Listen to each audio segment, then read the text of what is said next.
The first gunshot echoed across frozen canyon walls at exactly 5:47 a.m. Gideon Vale, the richest, most feared man in the Northern Territory, stared down the barrel of a hunting rifle held by a woman he'd never seen before. She stood barefoot in the snow outside a cabin that had been abandoned for 20 years, her fingers steady on the trigger, her eyes empty of fear. "This is my home now," she said quietly. "You can kill me or leave me alone, but I'm not going anywhere." In that moment, the billionaire rancher who owned everything realized he'd just met the only person who had absolutely nothing left to lose. If you want to see how a woman with nothing defeats a man with everything, stay until the end. Hit that like button and drop a comment telling me what city you're watching from. I want to see how far this story travels. The temperature hit 14 below zero the morning Gideon Vale discovered someone living on his land without permission. He'd woken at 4:30, like always, pulled on thermal layers in his heavy canvas coat, kissed his sleeping daughter's forehead, and walked out into darkness so complete it felt like drowning. The stable hands knew better than to speak to him before sunrise. Gideon preferred silence. Silence meant control. Silence meant no surprises. Except this morning brought a surprise that would crack his carefully controlled world wide open. He'd been riding the northern fence line for 2 hours when he spotted it. A thin column of smoke rising from Dead Man's Canyon, a forgotten gulch carved deep into the mountainside where nothing had lived for decades. The old trapper's cabin down there had collapsed years ago. At least, that's what his foreman had told him. Gideon trusted his foreman, trusted him the way he trusted his accountant, his lawyer, his head of security, which meant not completely, but enough to delegate. Apparently that had been a mistake. The canyon trail was treacherous even in summer. In January, with ice coating every rock and snowdrifts piled shoulder-high in places, it was damn near suicidal. Gideon's horse, a steel-gray gelding named Brutus, picked his way down the slope with the careful precision of an animal that understood gravity and respected it. Gideon kept one hand on the reins and the other on the rifle strapped to his saddle. He didn't know who was down there, but trespassers on Vale land usually fell into two categories, desperate or dangerous, sometimes both. The cabin came into view as he rounded the last switchback. Gideon pulled Brutus to a stop and just stared. The place had been rebuilt. Not professionally, there were gaps in the log chinkling and the roof sagged on one side, but rebuilt nonetheless. Someone had patched the walls with scrap lumber, replaced the broken door, even cleared the snow from a small area out front. Firewood was stacked against the eastern wall, protected from wind by a tarp held down with rocks. Smoke drifted from a crooked stovepipe that looked like it had been salvaged from a junkyard. Gideon dismounted slowly, his boots crunching in the snow. His breath came out in white clouds. This far into the canyon, the wind didn't reach, which made the cold somehow worse, still and heavy and patient. He was 10 feet from the door when it opened. The woman who stepped out wasn't what he expected. No wild-eyed hermit or strung-out vagrant. She looked maybe 30, with dark hair pulled back in a simple braid and a face that would have been beautiful if it wasn't so carefully blank. She wore men's work clothes, canvas pants, a flannel shirt, a wool coat with patches on the elbows. Her hands were raw and red from cold or labor or both, and she was pointing a rifle directly at his chest. "That's close enough," she said. Her voice was steady, not aggressive, not frightened, just matter of fact, like she was commenting on the weather. Gideon stopped walking. He didn't reach for his own rifle, didn't need to. He'd been in enough tight situations to recognize when someone was bluffing and when they meant business. This woman meant business. "You're on my land," he said. "I know. You planning to shoot me for trespassing on my own property? I'm planning to shoot you if you take another step." She tilted her head slightly. "Are you planning to take another step?" Silence stretched between them. Somewhere overhead a crow called out, the sound harsh and mocking. Gideon studied her, really looked. The rifle was old but well-maintained. Her stance was solid, feet planted, weight balanced. She'd fired a gun before, maybe grown up hunting, maybe had other reasons to learn. "What's your name?" he asked. She hesitated. "Elena." "Elena what? Does it matter?" "It does if you're squatting in my canyon." "I'm not squatting. I'm surviving." She lowered the rifle slightly but didn't set it down. "I fixed the cabin, made it livable. I'm not hurting anyone or stealing anything. I just need a place to stay until spring. Spring's 3 months away. I know that too. Gideon crossed his arms. The motion made his coat creak with cold. You know who I am? Gideon Vale, richest man in the Northern Territory, owns half the county and most of the politicians. Her expression didn't change. I know exactly who you are. That's why I picked the most remote corner of your land to disappear into. Figured you had so much property you'd never notice one person trying to stay alive in a place nobody else wanted. You figured wrong. Apparently. Another silence. This one longer. Gideon had thrown people off his land before. Squatters, drifters, idiots who thought they could set up meth labs in his back country and he wouldn't find out. He'd called the sheriff, pressed charges, made examples. Gideon Vale didn't tolerate trespassing. Everyone knew that. But something about this woman made him pause. Maybe it was the way she stood there without begging or making excuses. Maybe it was the cabin behind her, rebuilt with obvious effort and skill. Maybe it was the simple fact that she'd looked him in the eye and told him the truth when most people lied to him as a reflex. Or maybe, and this was the part that bothered him most, maybe it was because she reminded him of himself 20 years ago, when he'd had nothing but determination and a willingness to do whatever it took to survive. Put the rifle down, he said quietly. No. I'm not going to hurt you. I don't know that. If I wanted you dead, I'd have shot you from the ridge before you even knew I was here. She considered this. Then, slowly, she lowered the rifle completely and propped it against the doorframe. Fair enough. Now invite me inside. Why? Because it's 14 below zero and we're going to have a conversation. Might as well have it somewhere warm. Elena studied him for a long moment. Then she stepped aside and gestured toward the open door. Coffee's terrible, but it's hot. I'll risk it. The interior of the cabin was even more impressive than the outside. She'd built a crude but functional wood stove from scrapped metal and river stones. A narrow cot sat against one wall, covered with layers of blankets that looked like they'd been scavenged from a dozen different sources. Shelves made from planks and cinder blocks held canned goods, a few dishes, a stack of books with cracked spines. A small table and two mismatched chairs occupied the center of the single room. It wasn't much, but it was clean, organized, and clearly the work of someone who knew how to make something from nothing. Gideon pulled off his gloves and accepted the tin cup of coffee Elena poured from a battered pot on the stove. She was right. It was terrible, weak and bitter at the same time. He drank it anyway. How long have you been here, babe? He asked. 6 weeks. Where'd you come from? East. That's not an answer. It's the only one I'm giving. Gideon set the cup down. Here's the situation. This is my land. I don't lease it, I don't rent it, and I sure as hell don't give it away for free. You're trespassing. Legally, I can have you arrested or removed by force. Elena met his gaze without flinching. So do it. I'm not finished. He leaned back in the chair, which creaked under his weight. I can also make you an offer. That got her attention. Her eyebrows rose slightly. What kind of offer? I need someone to survey the remote sections of my property, check fence lines, map water sources, document any damage from the freeze. It's hard work, cold, dangerous in places. My regular hands won't do it. They think I'm crazy for even trying during winter. You probably are. Probably? He almost smiled. Almost. But it needs doing, and you look like someone who's not afraid of hard work or bad weather. Do the job through March, and you can stay here. I'll even provide supplies, food, firewood, whatever you need. When spring comes, we part ways. You go wherever you're going, I get accurate maps of my back country. Everybody wins. Elena was quiet for a long time. She picked up her own cup of coffee, wrapped both hands around it like she was trying to absorb the warmth, and stared into the dark liquid. Why? She finally asked. Why what? Why offer me work instead of just throwing me out? You don't know me, don't know why I'm here or what I'm running from. She looked up, and for the first time he saw something other than careful control in her eyes. Suspicion. Men don't help women for free, especially not men like you.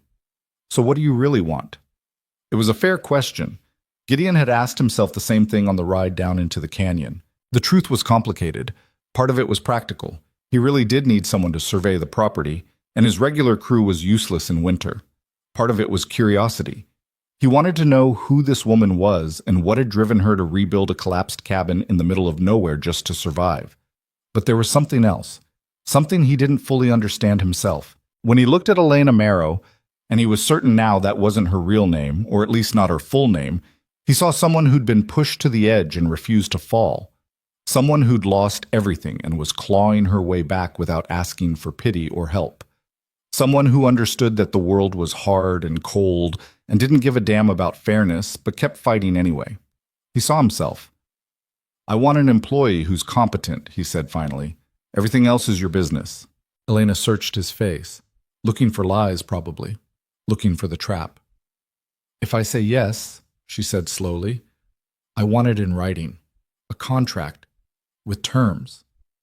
Done? And I want a clause that says when winter ends, I'm free to leave. No strings, no obligations beyond the work. Also done. And if you try anything, I'll put a bullet in you and take my chances with the law." This time Gideon did smile, just a little. Noted. She set down her cup, extended her hand. "Then we have a deal, Mr. Vales." He shook her hand. Her grip was strong, her palm calloused. "Call me Gideon, and get some sleep. We start tomorrow at dawn."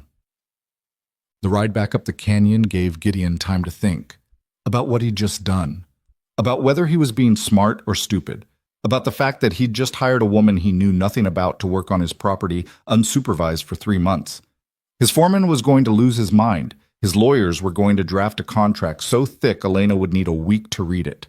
His daughter was going to ask 1,000 questions he didn't have answers to. But as Brutus climbed the steep trail and the sun finally broke over the eastern ridge, painting the snow gold and pink, Gideon felt something he hadn't felt in a long time. Interest. For years his life had been predictable. Wake up, work, make money, go to bed. Raise his daughter, manage his empire. Keep everyone at arm's length because people were unreliable and trust was for fools. It was efficient, safe. Lonely as hell, but safe. Elena Marrow, if that was even her real name, had just walked into his carefully controlled world and cracked it open. And despite every logical reason to regret what he'd just done, Gideon was looking forward to seeing what happened next. 3 days later, Gideon returned to the canyon with a contract, a map, and a pack mule loaded with supplies. Elena was outside splitting firewood when he arrived. She'd removed her coat despite the cold, and her breath came in hard white clouds as she swung the axe with practiced efficiency. She didn't stop when she heard him coming, just finished the log she was working on, set down the axe, and wiped her forehead with the back of her hand. "You came back," she said. "Did you think I wouldn't?" "I thought there was a 50-50 chance you'd decide I was more trouble than I was worth." Gideon dismounted and pulled the contract from his saddlebag. "I had my lawyers draw this up. It covers everything we discussed, plus a few standard clauses about liability and confidentiality. Read it carefully. Take your time." Elena accepted the papers. She didn't just skim them, she actually read every word, her lips moving slightly as she worked through the legal language. Twice she stopped and asked him to clarify specific sections. Once she caught an inconsistency between 2 clauses and made him cross it out and initial the change. By the time she finished, Gideon had unpacked the mule and was stacking canned goods and dry supplies inside the cabin. "This clause here," Elena said, tapping the paper. "It says I have to report anything unusual or suspicious I find on the property. Define unusual. Trespassers, poachers, signs of illegal activity. What about wildlife? What about it? If I see a bear den or a wolf pack, do you want to know?" Gideon considered. "Yeah, actually I do. Helps me plan hunting seasons and warn my hands that..." Elena pulled a pen from her pocket and added a handwritten note in the margin. Then she signed the bottom of the contract and handed it back to him. "There, we're official. Welcome to Vale Ranch, Miss Marrow. It's just Elena." "Elena, then." He handed her the map. "These are the sections I need surveyed. Start with the northeastern quadrant. There's a series of box canyons up there I haven't had eyes on in 5 years. After that, work your way south along the ridge. Mark any damaged fences, note water sources, and document anything else worth knowing." She studied the map, her finger tracing the elevation lines. "This is a lot of ground. You have 3 months. I'll need a horse. Can you ride?" "I can learn."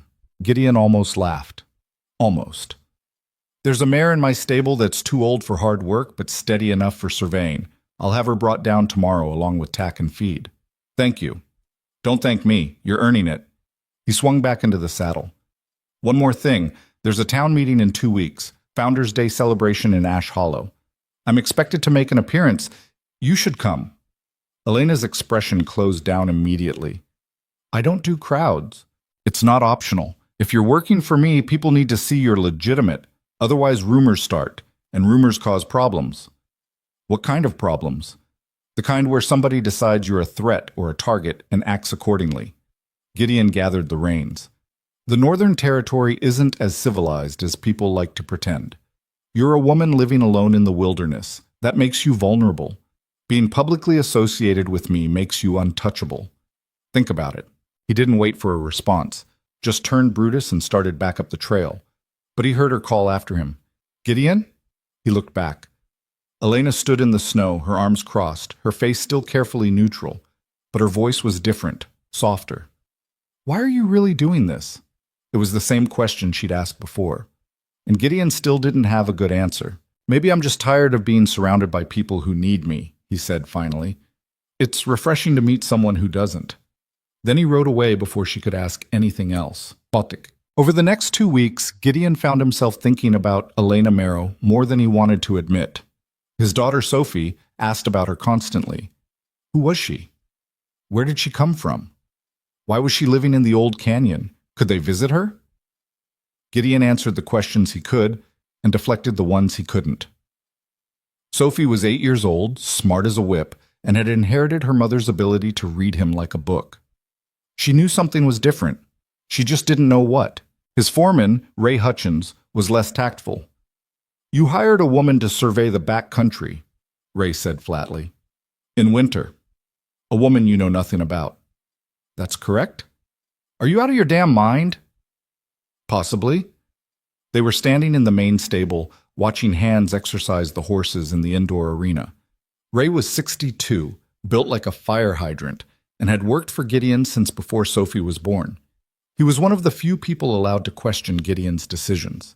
What do you know about her? Ray pressed. Enough. Which means nothing. It means she's competent, self-sufficient, and not afraid of hard work. That's more than I can say for half the men on payroll. Ray shook his head. You're playing with fire, boss. Noted. But Ray was right, and Gideon knew it. He was taking a risk. Elena could be running from the law, could be mentally unstable, could be any number of things that would make hiring her a spectacular mistake. And yet, the first survey report arrived via one of Gideon's hands, who'd been checking the northern fence line. Elena had flagged him down, handed over a detailed map with notes written in neat, precise handwriting, and sent him on his way. Gideon spread the map on his desk and studied it. She'd documented everything, every broken fence post, every dry creek bed, every game trail and shelter point. She'd even marked a section of forest where beetle damage was killing the pines, something his own foresters had missed. The work was professional, thorough, exactly what he'd asked for. Gideon sat back in his chair and stared at the map for a long time. Ray was wrong. This wasn't fire. This was something more dangerous. Founders' Day arrived cold and clear. Ash Hollow wasn't much. A main street with a general store, a saloon, a church, and a handful of other buildings clinging to existence in the shadow of the mountains. But once a year, the whole territory showed up to celebrate the anniversary of the town's founding, which mostly meant drinking, gossiping, and pretending to care about history. Gideon hated it, but he showed up anyway because appearance mattered and people expected to see him. He brought Sophie, who wore her good dress and complained about the cold. They made the rounds, shaking hands, accepting congratulations on another successful year, listening to the mayor drone on about progress and prosperity. Elena arrived alone just after noon. Gideon spotted her immediately. She'd cleaned up, traded her work clothes for a simple dark dress and wool coat, pulled her hair back into a neat bun. She looked uncomfortable, out of place, like she wanted to be anywhere else. Several people noticed her. Strangers always drew attention in small towns, especially women traveling alone. Gideon excused himself from a conversation with the county clerk and crossed the square to where Elena stood near the edge of the crowd. You came, he said. You said it wasn't optional. I appreciate you taking that seriously. She glanced around, her shoulders tight. How long do I have to stay? An hour? Maybe 2. Just long enough to be seen. Seen by who? Everyone. Before she could respond, a woman's voice cut through the noise. Gideon Vale! Is that you hiding over here? Gideon suppressed a grimace and turned to face Margaret Ashford, the self-appointed social coordinator of Ash Hollow and the worst gossip in 3 counties. Margaret, he said with forced politeness. And who is this lovely young woman? Margaret's eyes were bright with curiosity as they fixed on Elena. This is Elena Marrow. She's working for me. Working for you? Margaret's eyebrows shot up. Doing what, exactly? Property surveys. How unusual. Margaret's smile was sharp. I didn't know you hired women for that sort of thing. I hire competent people, Gideon said evenly. Gender doesn't matter. Of course, of course. Margaret turned to Elena. And where are you from, dear? Elena's expression went carefully blank. East of here. How wonderfully vague. Margaret laughed, but her eyes weren't friendly. Well, welcome to Ash Hollow. I hope you're finding our little corner of the world hospitable. It's cold, Elena said flatly. An awkward silence followed. Gideon was about to step in when a man's voice interrupted from behind them. Margaret, stop interrogating the poor woman.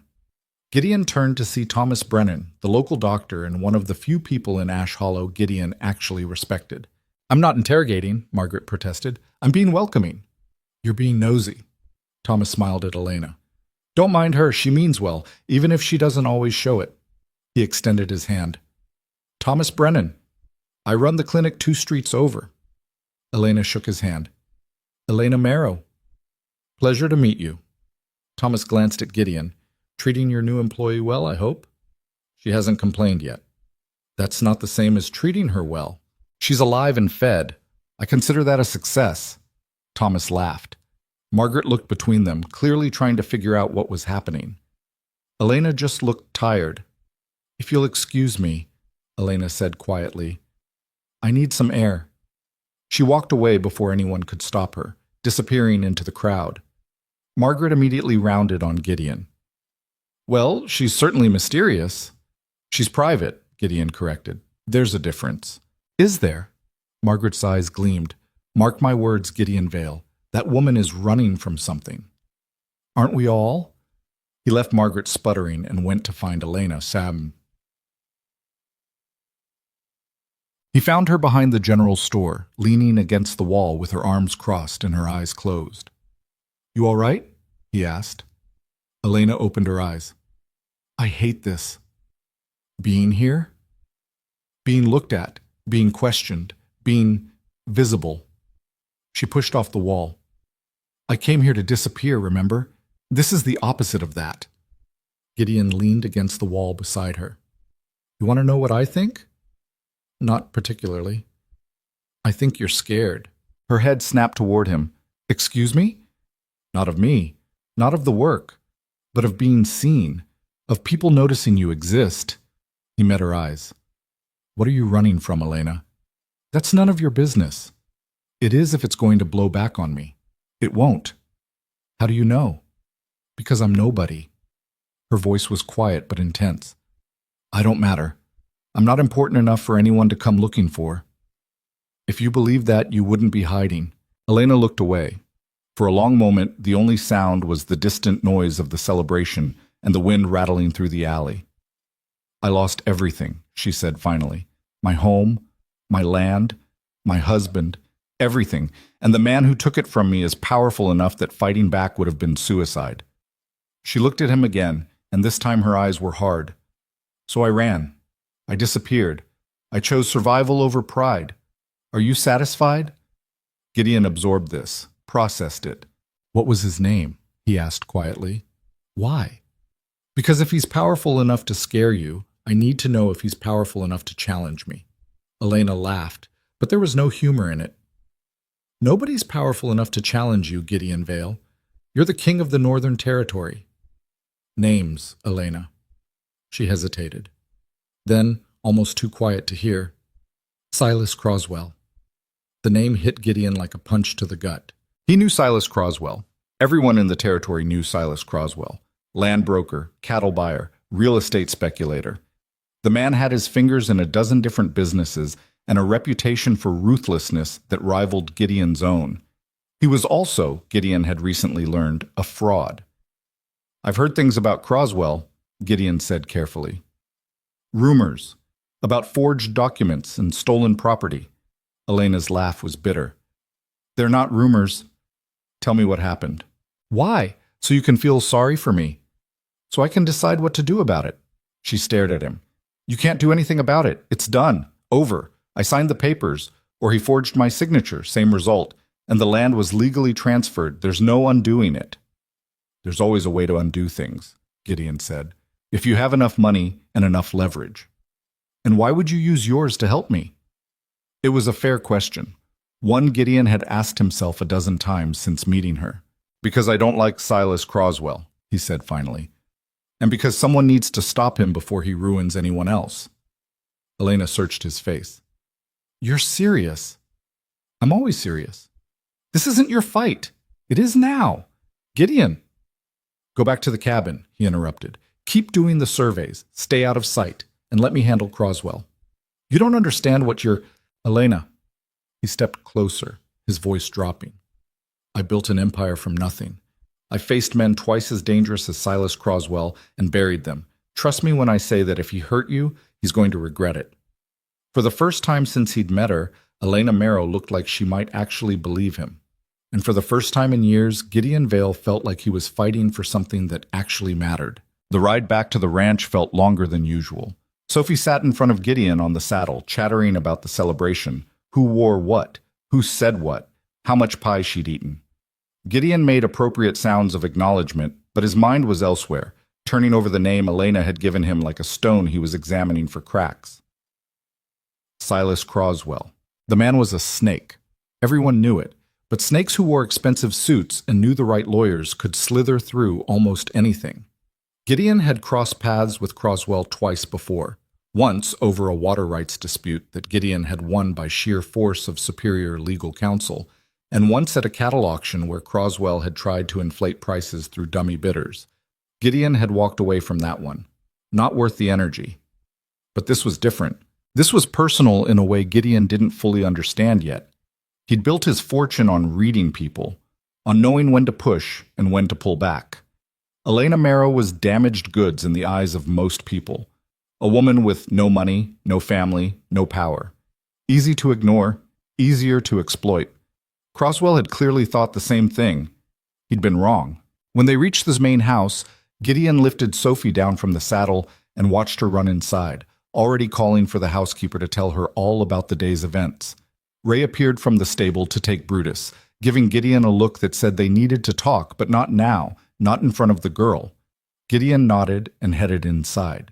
His office was on the second floor, a large room with windows overlooking the valley and walls lined with maps, ledgers, and photographs documenting 20 years of building something from nothing. He poured himself 2 fingers of whiskey and sat behind his desk, pulling out a leather-bound notebook where he kept information on people worth tracking. Silas Croswell had his own page.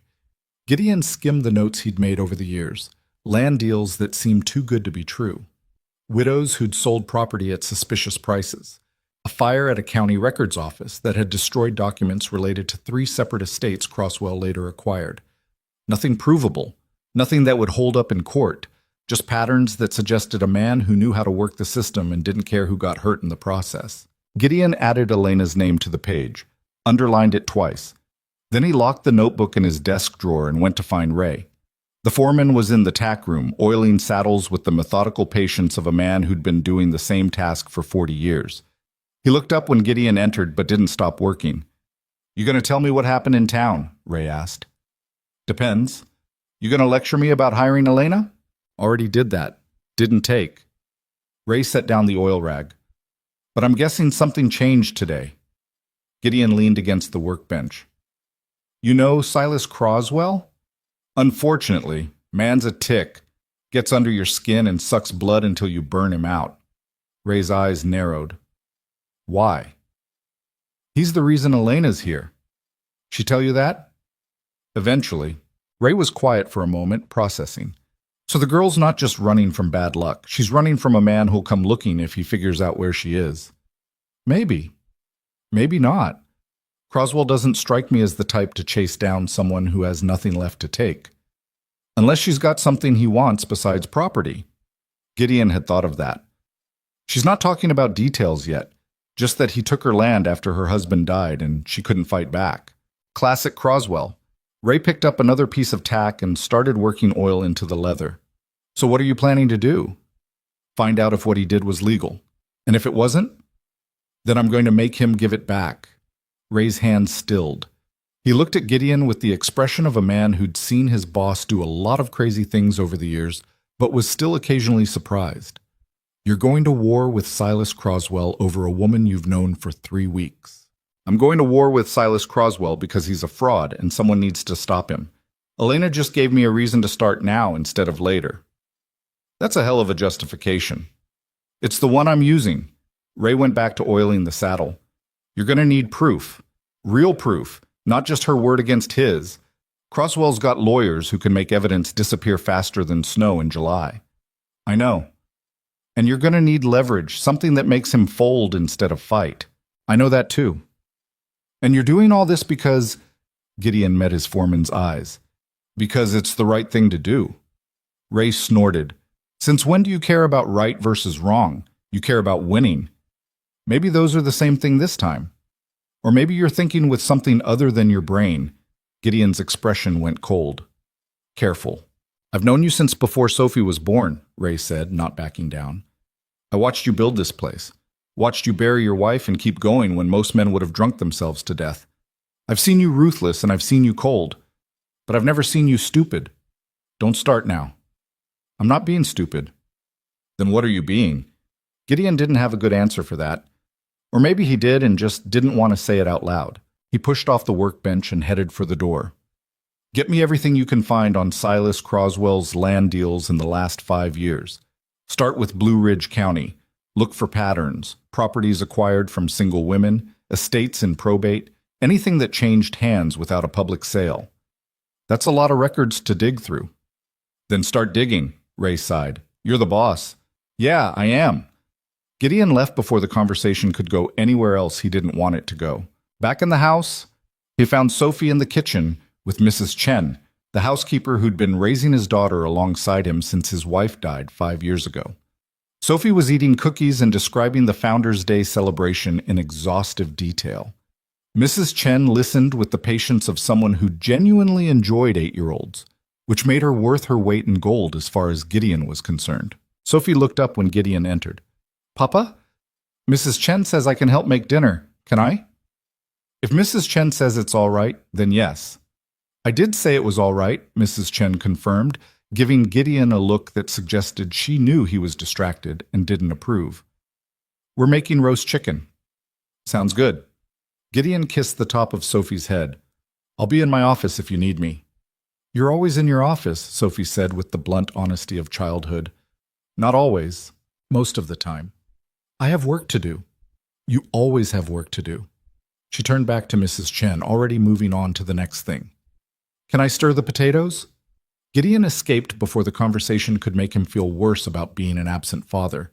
He loved Sophie more than anything in the world, but raising a daughter alone while running a ranch the size of a small country wasn't easy. Most days he felt like he was failing at both. He spent the rest of the evening going through old correspondence, looking for mentions of Croswell or anything related to land transactions in Blue Ridge County. He found 3 letters from ranchers complaining about boundary disputes and one from a widow asking if Gideon knew a good lawyer because she was being pressured to sell property she didn't want to part with. Gideon made notes, drew connections, built a picture of a man who preyed on the vulnerable and hid behind legal paperwork. It was past midnight when he finally went to bed, and even then, sleep didn't come easy. The next morning, Gideon rode out to the canyon before dawn. Elena was already awake, dressed in her work clothes and saddling the old mare Gideon had sent down 2 weeks earlier. She looked up when she heard him approach but didn't stop what she was doing. You're early, she said. I need to ask you some questions. About Croswell? Yes. Elena tightened the girth strap and checked the stirrups. I already told you everything. You told me the general shape of what happened. I need details. Gideon dismounted and leaned against the fence rail. When did your husband die? 3 years ago, August. How? Fever. It was fast. Her voice was flat, reciting facts without emotion. 1 week he was fine, the next week he was buried. And the property was in his name? Both our names, joint ownership. So when he died, it should have transferred to you automatically. That's what I thought too. Elena led the mare out of the small corral and tied her to a post. But Croswell showed up 2 months later with papers saying my husband had taken out a loan against the land. Said if I couldn't pay, I'd have to sell or he'd foreclose. Did your husband actually take out a loan? No, I would have known. We didn't have debt. We were careful. Gideon processed this. So Croswell forged loan documents. That's what I believe, yes, but I couldn't prove it. The papers looked real, had signatures, notary stamps, everything, and the bank backed up his claim, said the loan was legitimate and overdue. Which bank? First Territorial in Blue Ridge. Gideon knew the bank. Small operation, family-owned, the kind of place that depended on goodwill and local relationships to stay afloat. Easy to pressure if you knew the right people. What happened next?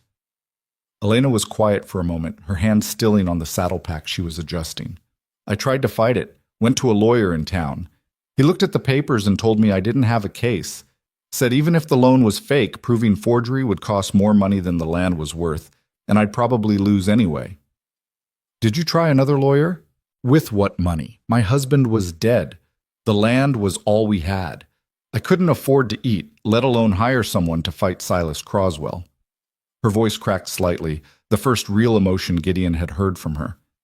So I signed the papers, transferred the deed, took the pittance he offered me, and left before I did something stupid. Like what? Like putting a bullet in him. Gideon believed her. Where's the land now? Last I heard, Croswell sold it to a mining company. They're pulling copper out of the hills and dumping tailings into the creek that used to run clean enough to drink from. She looked at him, and her eyes were hard. My husband and I spent 10 years building that place. We planted trees, fixed up the house, made it a home, and now it's just another hole in the ground making rich men richer. It doesn't have to stay that way. Yes, it does. That's how the world works. People like Croswell take things from people like me, and there's nothing anyone can do about it.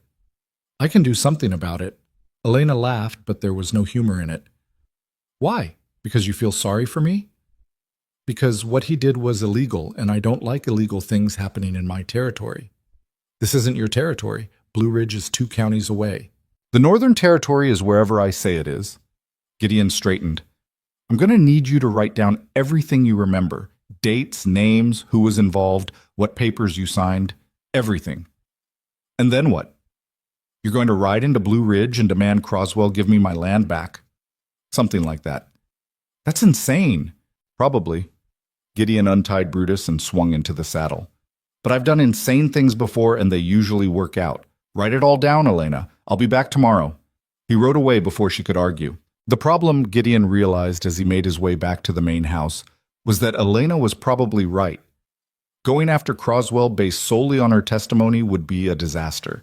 He needed evidence, real evidence, the kind that would hold up in court or at least apply enough pressure to make Croswell fold.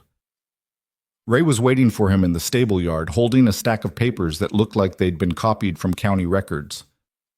Found something, Ray said without preamble. That was fast.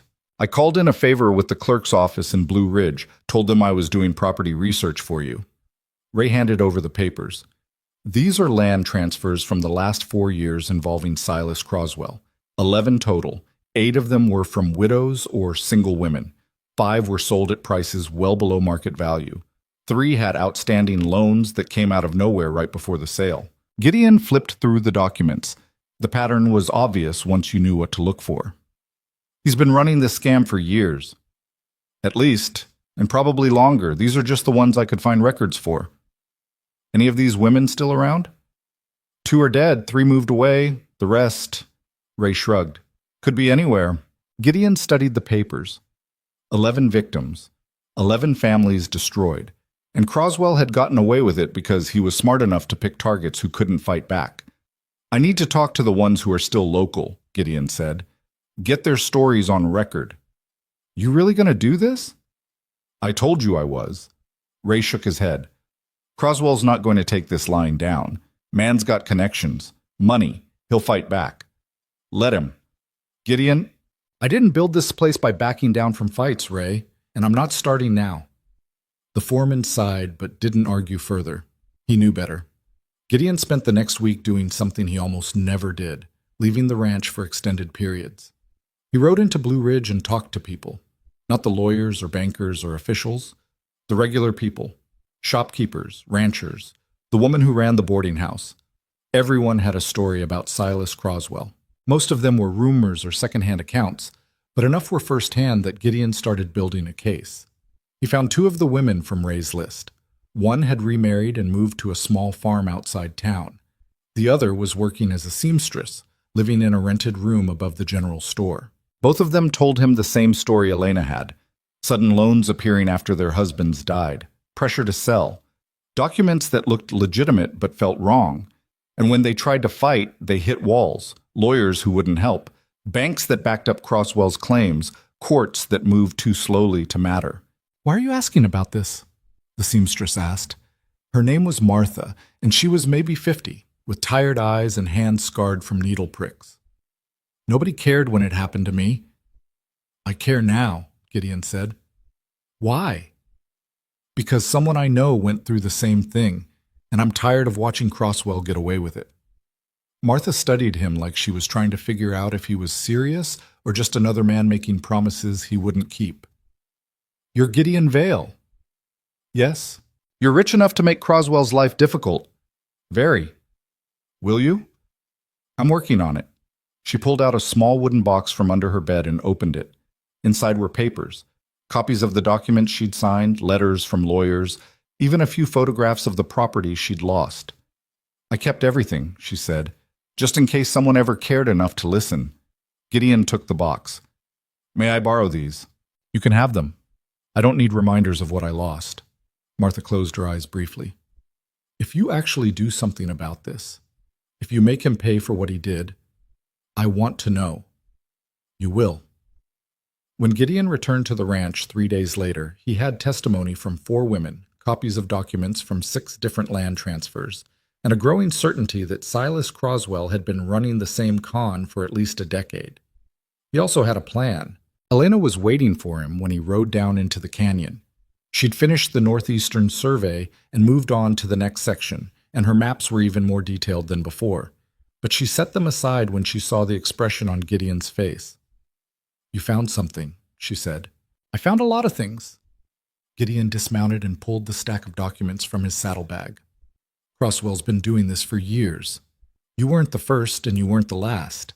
He targets women who've just lost their husbands, forges loan documents, and steals their property before they can recover from grief long enough to fight back. Elena took the papers and read through them slowly. Her hand started shaking halfway through. These women, she whispered. He did the same thing to all of them. Yes. And nobody stopped him. Nobody with enough power to make it matter. Gideon waited until she looked up. But that changes now. How? I'm going to confront him, tomorrow, in Blue Ridge. Elena's eyes went wide. You can't just... I can and I will. Gideon's voice was calm but absolute. I have evidence. I have testimony. I have enough to make his life very difficult if he doesn't cooperate. Cooperate how? He's going to return your land, sign whatever documents are necessary to transfer the deed back to you, and then he's going to leave the county and never come back. That's... Elena shook her head. That's not how the world works, Gideon. Men like Croswell don't just give up because someone asks nicely. I'm not asking nicely.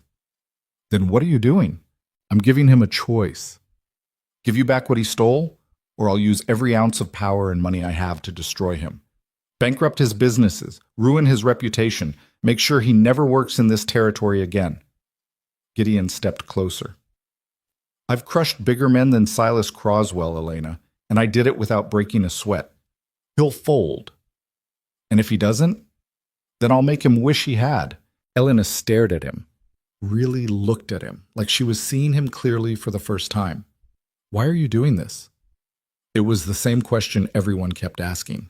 Ray, Margaret Ashford, Thomas Brennan, Elena herself, multiple times. And Gideon still didn't have a simple answer. Because it was the right thing to do? Yes. But Gideon had never let morality dictate his business decisions before. Because he hated Croswell? True, but not enough to justify the time and energy he was spending on this. Because Elena deserved justice? Probably. But there were thousands of people who deserved justice, and Gideon had never lifted a finger to help any of them. The truth, the real truth he didn't want to admit even to himself, was simpler and more complicated at the same time. He was doing this because somewhere in the last month, Elena Marrow had stopped being a stranger squatting on his land and started being someone who mattered to him. And Gideon protected the people who mattered. Because nobody else will, he said finally. It wasn't the whole truth, but it was true enough. Elena was quiet for a long moment. Then she reached out and put her hand on his arm. It was the first time she'd touched him voluntarily, and Gideon felt the weight of it like a brand. Thank you, she said quietly. Don't thank me yet. Wait until I actually win. You will. You sound certain. I am. Elena smiled just a little. You're Gideon Vale. You don't lose. Gideon wanted to tell her that wasn't true, that he'd lost plenty, his wife, years of his daughter's childhood to work, any chance at a normal life. But he didn't. Instead, he just nodded and turned back to his horse. I'll send word when it's done, he said. Then he rode away before he could say anything else stupid. The next morning, Gideon dressed like he was going to war. Black suit, white shirt, his father's silver cufflinks that were the only thing he'd inherited besides debt. He looked at himself in the mirror and saw a man who'd built an empire through discipline and ruthlessness. Today, he was going to remind Silas Croswell what happened to people who made the mistake of underestimating him. Ray drove him into Blue Ridge in the ranch truck, neither of them speaking much on the 2-hour drive. When they arrived, Gideon went straight to Croswell's office, a brick building on Main Street with his name in gold letters on the window. The receptionist tried to tell him Croswell wasn't available. Gideon walked past her anyway. Silas Croswell looked up from his desk as Gideon entered his private office uninvited. He was a soft man in his 50s with thinning hair and expensive clothes that didn't quite hide the paunch around his middle. He frowned at the intrusion but covered it quickly with a practiced smile. Gideon Vale. This is unexpected. We need to talk, Gideon said, closing the door behind him. About? Gideon dropped the stack of documents on Croswell's desk. About the women you've been stealing from. The smile disappeared. Croswell's eyes flicked to the papers and back to Gideon. I don't know what you're talking about. Yes, you do. Gideon sat down without being invited. Elena Marrow, Martha Chen, Rebecca Walsh. Want me to keep going? Because I have 8 more names and evidence for every single one. Croswell's face went carefully blank. Those were legitimate business transactions. They were fraud, forged documents, fake loans, stolen property, and I can prove it. With what? The word of a few desperate women? With testimony from 4 separate victims, copies of forged documents, and a pattern of behavior going back at least 10 years. Gideon leaned forward. I also have connections to every newspaper in the territory and enough money to tie you up in court for the rest of your life. Want to test whether your lawyers are better than mine? Croswell's jaw tightened. What do you want? Elena Marrow's property. You're going to sign documents transferring the deed back to her, effective immediately. You're also going to pay her fair market value for the 3 years she lost access to it. That's insane. That's generous. I could ask for compensation for all 8 women. Maybe I will anyway. You have no legal standing to I don't need legal standing. I need leverage, and I have it. Gideon stood. You have 24 hours to draw up the paperwork and deliver it to my lawyer in Ash Hollow. If you don't, I go to the newspapers, then the banks, then the territorial governor who happens to be a personal friend. By the time I'm done, you won't be able to sell a tin cup in this county, let alone real estate. Croswell's face had gone red. You're threatening me. I'm giving you a choice. Take it or leave it, but choose fast because my patience has limits and you just hit them. Gideon walked out without waiting for a response. He made it halfway to the truck before Croswell came running after him. Wait, Croswell said, slightly out of breath. Just wait. Gideon turned, said nothing, Croswell looked like he wanted to curse, to fight, to do anything except what he was about to do. But he was smart enough to recognize when he was beaten. "I'll have the papers ready by tomorrow," he said through gritted teeth. "Good decision." "This isn't over, Vale." "Yes," Gideon said quietly. "It is." He got in the truck and didn't look back. Ray didn't ask questions on the drive back, which Gideon appreciated. The silence gave him time to think about what he'd just done and whether it would actually work. Croswell had folded faster than expected, but men like him didn't stay down without a fight. There would be consequences. Retaliation, maybe. Or worse, publicity that would drag Elena's name through every gossip circle in the territory. Gideon had faced worse, but Elena hadn't. When they pulled up to the main house, Sophie was sitting on the front porch with Mrs. Chen, working on some kind of school project that involved colored paper and far too much glue. She looked up when she heard the truck and waved. "Papa, look what I made!" Gideon climbed out and walked over to inspect whatever creation his daughter had assembled. It appeared to be a model of the ranch, or at least Sophie's 8-year-old interpretation of it. The main house was there, lopsided but recognizable. The stables. The barn. And off to one side, a small structure labeled Elena's Canyon in shaky handwriting. "That's very good," Gideon said carefully. "Mrs. Chen helped with the hard parts," Sophie admitted. "But I did all the drawing myself. See? That's Elena's cabin.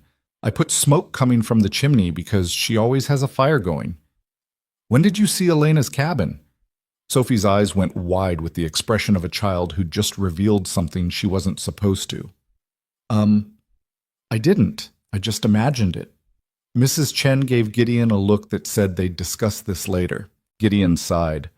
"Sophie, you're not supposed to go down to the canyon without permission." "I didn't, I promise. I wanted to see where she lived, but I only went to the top of the trail. I didn't go all the way down." "When was this?" "Yesterday, while you were gone." Sophie's voice got smaller. "Are you mad?" Gideon knelt down so he was at eye level with his daughter. "I'm not mad, but that canyon trail is dangerous, especially in winter. If you'd fallen, nobody would have known where to look for you." "I was careful." "Careful isn't always enough." He put his hand on her shoulder. "If you want to visit Elena, ask me first. I'll take you down myself. Deal?" Sophie brightened immediately. "Really? Can we go tomorrow?" "Maybe. Let me talk to Elena first. She likes me, you know. She told me I was smart when I met her at the celebration." "You're smart. Too smart for your own good sometimes." Sophie grinned and went back to her project. Gideon stood and caught Mrs. Chen's eye. The older woman followed him into the house, leaving Sophie occupied with her glue and paper. "How long has she been asking about Elena?" Gideon asked once they were in the kitchen. "Since the day you brought her name up," Mrs. Chen said, pulling ingredients out for dinner. "She's curious. That girl doesn't have many women in her life besides me, and I'm old enough to be her grandmother. Elena's closer to what she remembers of her mother." Gideon felt that like a punch to the gut. Sophie barely remembers her mother. Exactly. Which makes Elena interesting. Mrs. Chen started chopping vegetables with the efficiency of someone who'd done it 10,000 times. "You should bring the woman around more. Let Sophie get to know her properly instead of building up some fantasy in her head. She's not part of our lives like that." "Isn't she? You've been obsessed with her situation for weeks now. Ray says you went to war with Silas Croswell on her behalf. That sounds pretty involved to me." "That's different. That's business." Mrs. Chen gave him a look that said she didn't believe a word of it. "Whatever you say, Mr. Vale." Gideon left before the conversation could get any more uncomfortable. He spent the rest of the evening in his office, pretending to work, but mostly staring at maps and thinking about the mess he'd created. He'd backed Croswell into a corner, which meant either the man would comply or he'd strike back. Gideon was betting on compliance. Croswell was a coward at heart, the kind of man who only fought battles he knew he could win, but there was always the chance he'd miscalculated. Around midnight, Gideon gave up on sleep and rode down to the canyon. Elena's cabin was dark, except for the faint glow of the fire through the gaps in the logs. Gideon hesitated before knocking, suddenly aware that showing up at a woman's door in the middle of the night was probably not his smartest decision. But Elena opened the door before he could reconsider, holding a lamp in one hand and looking more annoyed than frightened. "Do you ever sleep?" she asked. "Not lately." You? Not when strange men show up at midnight. She stepped back to let him in. I'm guessing this isn't a social call. I talked to Croswell today. Elena went very still, set the lamp down on the table. And? He's going to return your land, sign the deed transfer by tomorrow and deliver it to my lawyer. For a long moment, Elena didn't react at all. Just stood there like she was processing words in a foreign language. Then she sat down hard in one of the chairs, her legs apparently not interested in holding her upright anymore. He agreed to that, she said. Not a question, a statement of disbelief. He didn't have much choice. What did you do? I gave him evidence that could destroy his reputation and his business. Then I gave him 24 hours to fix what he'd broken or watch me burn his life to the ground. Gideon pulled out the other chair and sat. He chose to fix it. Elena put her face in her hands. Her shoulders started shaking, and for a horrible moment Gideon thought she was crying. But when she looked up, she was laughing, a raw, slightly hysterical sound that didn't have much joy in it. You just walked in and threatened him, and he folded. Yes, that's insane. I've been hearing that a lot lately. Elena shook her head, still laughing in that broken way. I spent 3 years thinking I'd lost everything forever. 3 years hiding and rebuilding and trying not to hate myself for being too weak to fight back. And you fixed it in one conversation. I had leverage he didn't expect. That's all. That's not all. Elena's expression shifted, became something Gideon couldn't quite read. You didn't have to do this. You don't owe me anything. We barely know each other.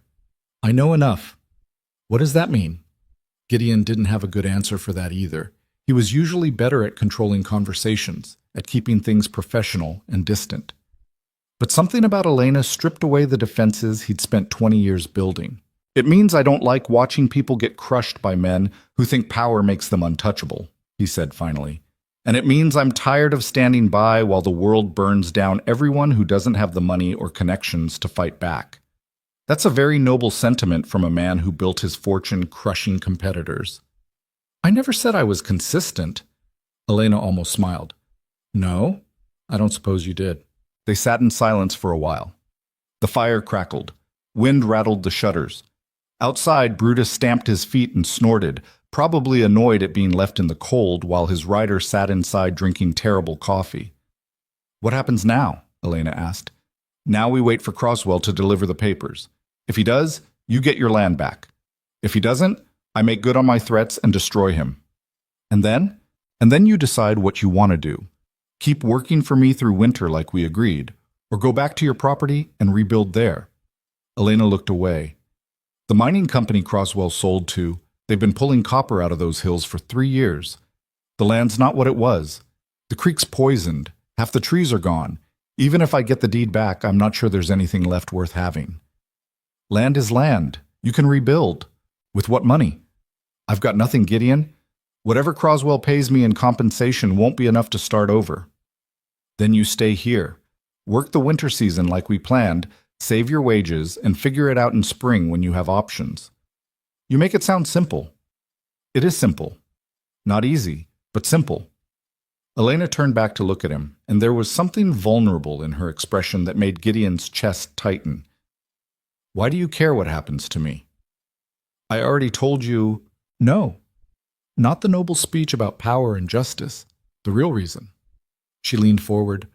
Why does a man who trusts nobody and keeps everyone at arm's length suddenly decide to go to war for a woman he found squatting in a canyon?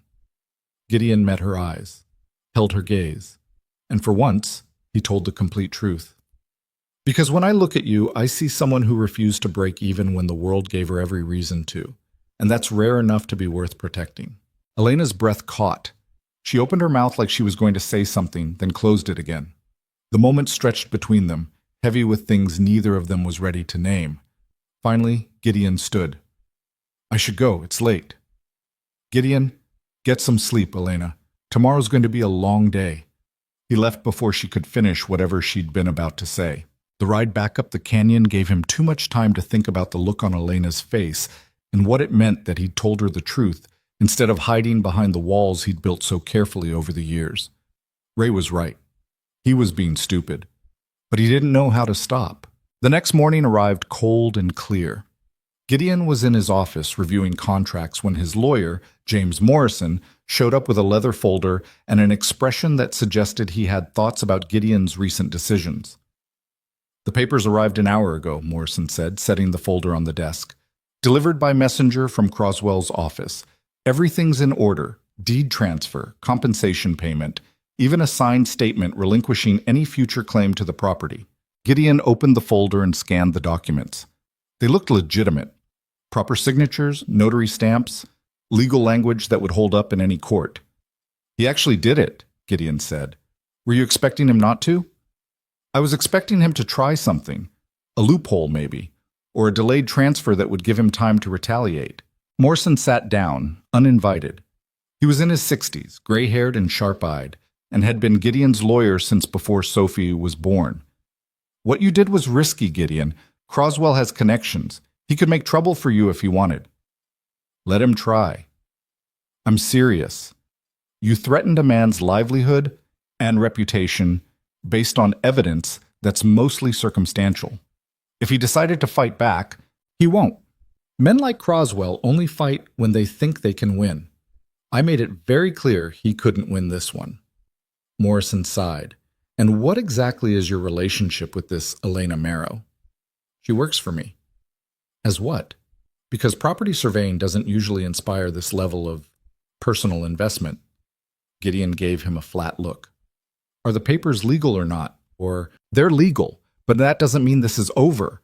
Croswell signed because you backed him into a corner, not because he had a change of heart. Men like that don't forget." "Neither do I."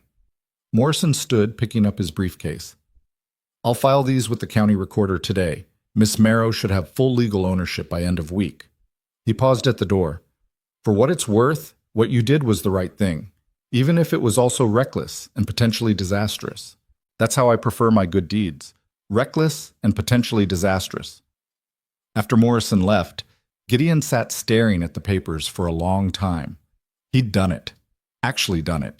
Taken on Silas Croswell and won, returned Elena's stolen property, and proven that sometimes justice actually worked if you had enough money and leverage to force it. So why did he feel like he'd just created more problems than he'd solved? Sophie burst into his office around noon, which was against house rules, but she did it anyway because 8-year-olds had their own rules. "Mrs. Chen says we're having a celebration dinner," she announced. "She won't tell me why. Is it because of Elena?" "How do you know about Elena?" "I heard you and Mr. Morrison talking. I wasn't spying," she added quickly. "I was just walking past the office and the door was open and voices carry." "Uh-huh. So is it true? Did you get her land back?" Gideon debated how much to tell his daughter, and decided honesty was probably better than whatever fantasies she'd construct on her own. "Yes. A man stole Elena's property after her husband died, and I convinced him to return it." "Convinced or threatened?" "Sophie, Ray says you can be very threatening when you want to be." "Ray talks too much." Sophie climbed into the chair Morrison had vacated, her feet dangling several inches off the ground. "Is Elena going to leave now?" "I don't know." "Do you want her to leave?" "That's her decision, not mine." "But do you want her to?" Gideon looked at his daughter, who was watching him with the kind of perception that children sometimes had, the ability to see through adult deflections and get straight to the heart of things. "No," he admitted. "I don't want her to leave." Sophie smiled like she'd just won something. "Good. I like her. She's not fake like the other ladies in town, and she doesn't talk to me like I'm stupid." "When did you have a conversation with Elena?" "At the celebration, while you were talking to Mr. Brennan. She asked me about school and actually listened when I answered instead of just nodding and looking around for someone more important to talk to." Gideon filed that information away. "What else did you two talk about?" "Books, mostly. She said she used to be a teacher before—" Sophie trailed off, her expression going uncertain. "Before something bad happened. She didn't say what. Before her husband died and she lost her home." "Oh." Sophie was quiet for a moment. "That's really sad." "Yes, it is." "Is that why you helped her? Because you felt sad for her?" "Partly. Also because what happened to her was wrong and somebody needed to fix it. And that somebody was you." "Apparently. Sophie kicked her legs back and forth, thinking. Mama used to say that being rich meant you had to help people who couldn't help themselves. She said money was only good if you used it for something besides buying stuff. Gideon felt his throat tighten. He didn't talk about his wife much, mostly because it hurt too much and Sophie barely remembered her. But sometimes his daughter would say something that sounded exactly like something her mother would have said, and Gideon would remember all over again what he'd lost. Your mama was right, he said quietly. So you helped Elena because of what Mama taught you? Maybe. Or maybe I just did it because it needed doing. Sophie slid off the chair and walked around the desk to hug him, which she didn't do as often as she used to. Gideon hugged her back, feeling the weight of fatherhood and responsibility and the constant fear that he was screwing up this whole parenting thing. I think you did a good thing, Papa, Sophie said into his shoulder. Thanks, sweetheart. Can we invite Elena to the celebration dinner? I'll ask her. Good. Sophie pulled back and grinned. Mrs. Chen is making her special roast chicken, and I want Elena to try it because it's really good, and maybe then she'll want to stay. Gideon watched his daughter run out of the office, her footsteps echoing down the hallway, and wondered when exactly his life had gotten so complicated.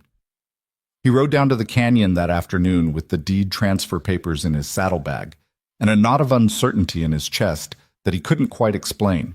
Elena was working on the roof when he arrived, hammering new shingles over the sections that had started leaking. She looked up when she heard Brutus and climbed down the ladder with the easy confidence of someone who'd spent half her life doing physical labor. You're early, she said. I have news. Her expression shifted immediately. Good news or bad news? Good. Mostly. Gideon dismounted and pulled out the folder. Crosswell delivered. The deed transfer is complete. The land is yours again. Elena took the papers like they might explode. She read through them slowly, her lips moving as she processed the legal language. Halfway through, she had to sit down on the porch steps, her hands shaking. This is real, she whispered. Yes. He gave it back, with compensation for the 3 years you lost access. Not as much as I wanted, but enough to be meaningful.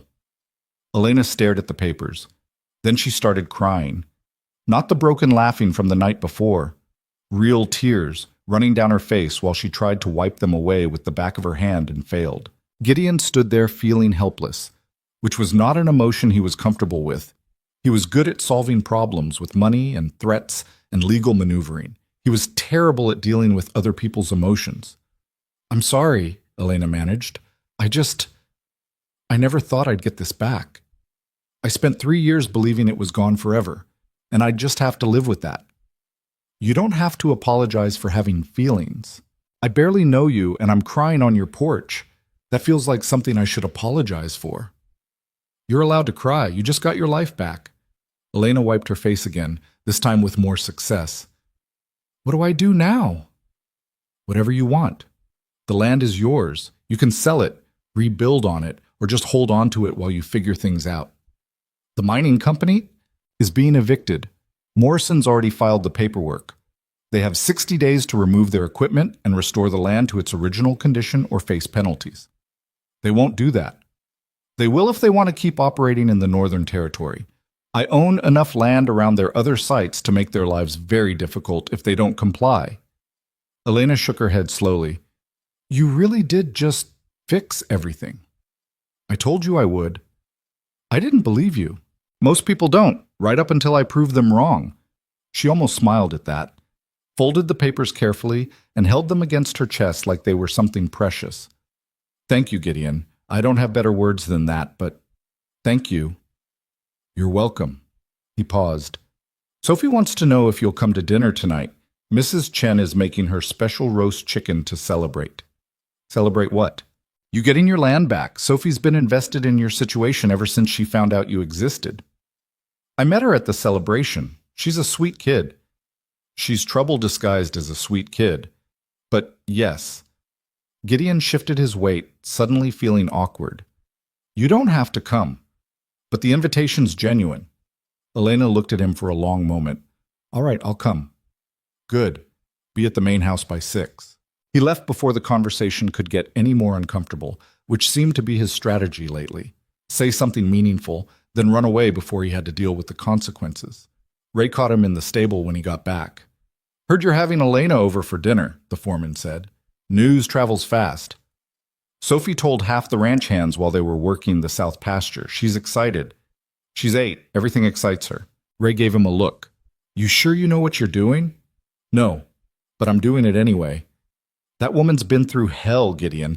She doesn't need you playing hero and then changing your mind when things get complicated. I'm not playing hero. I'm just...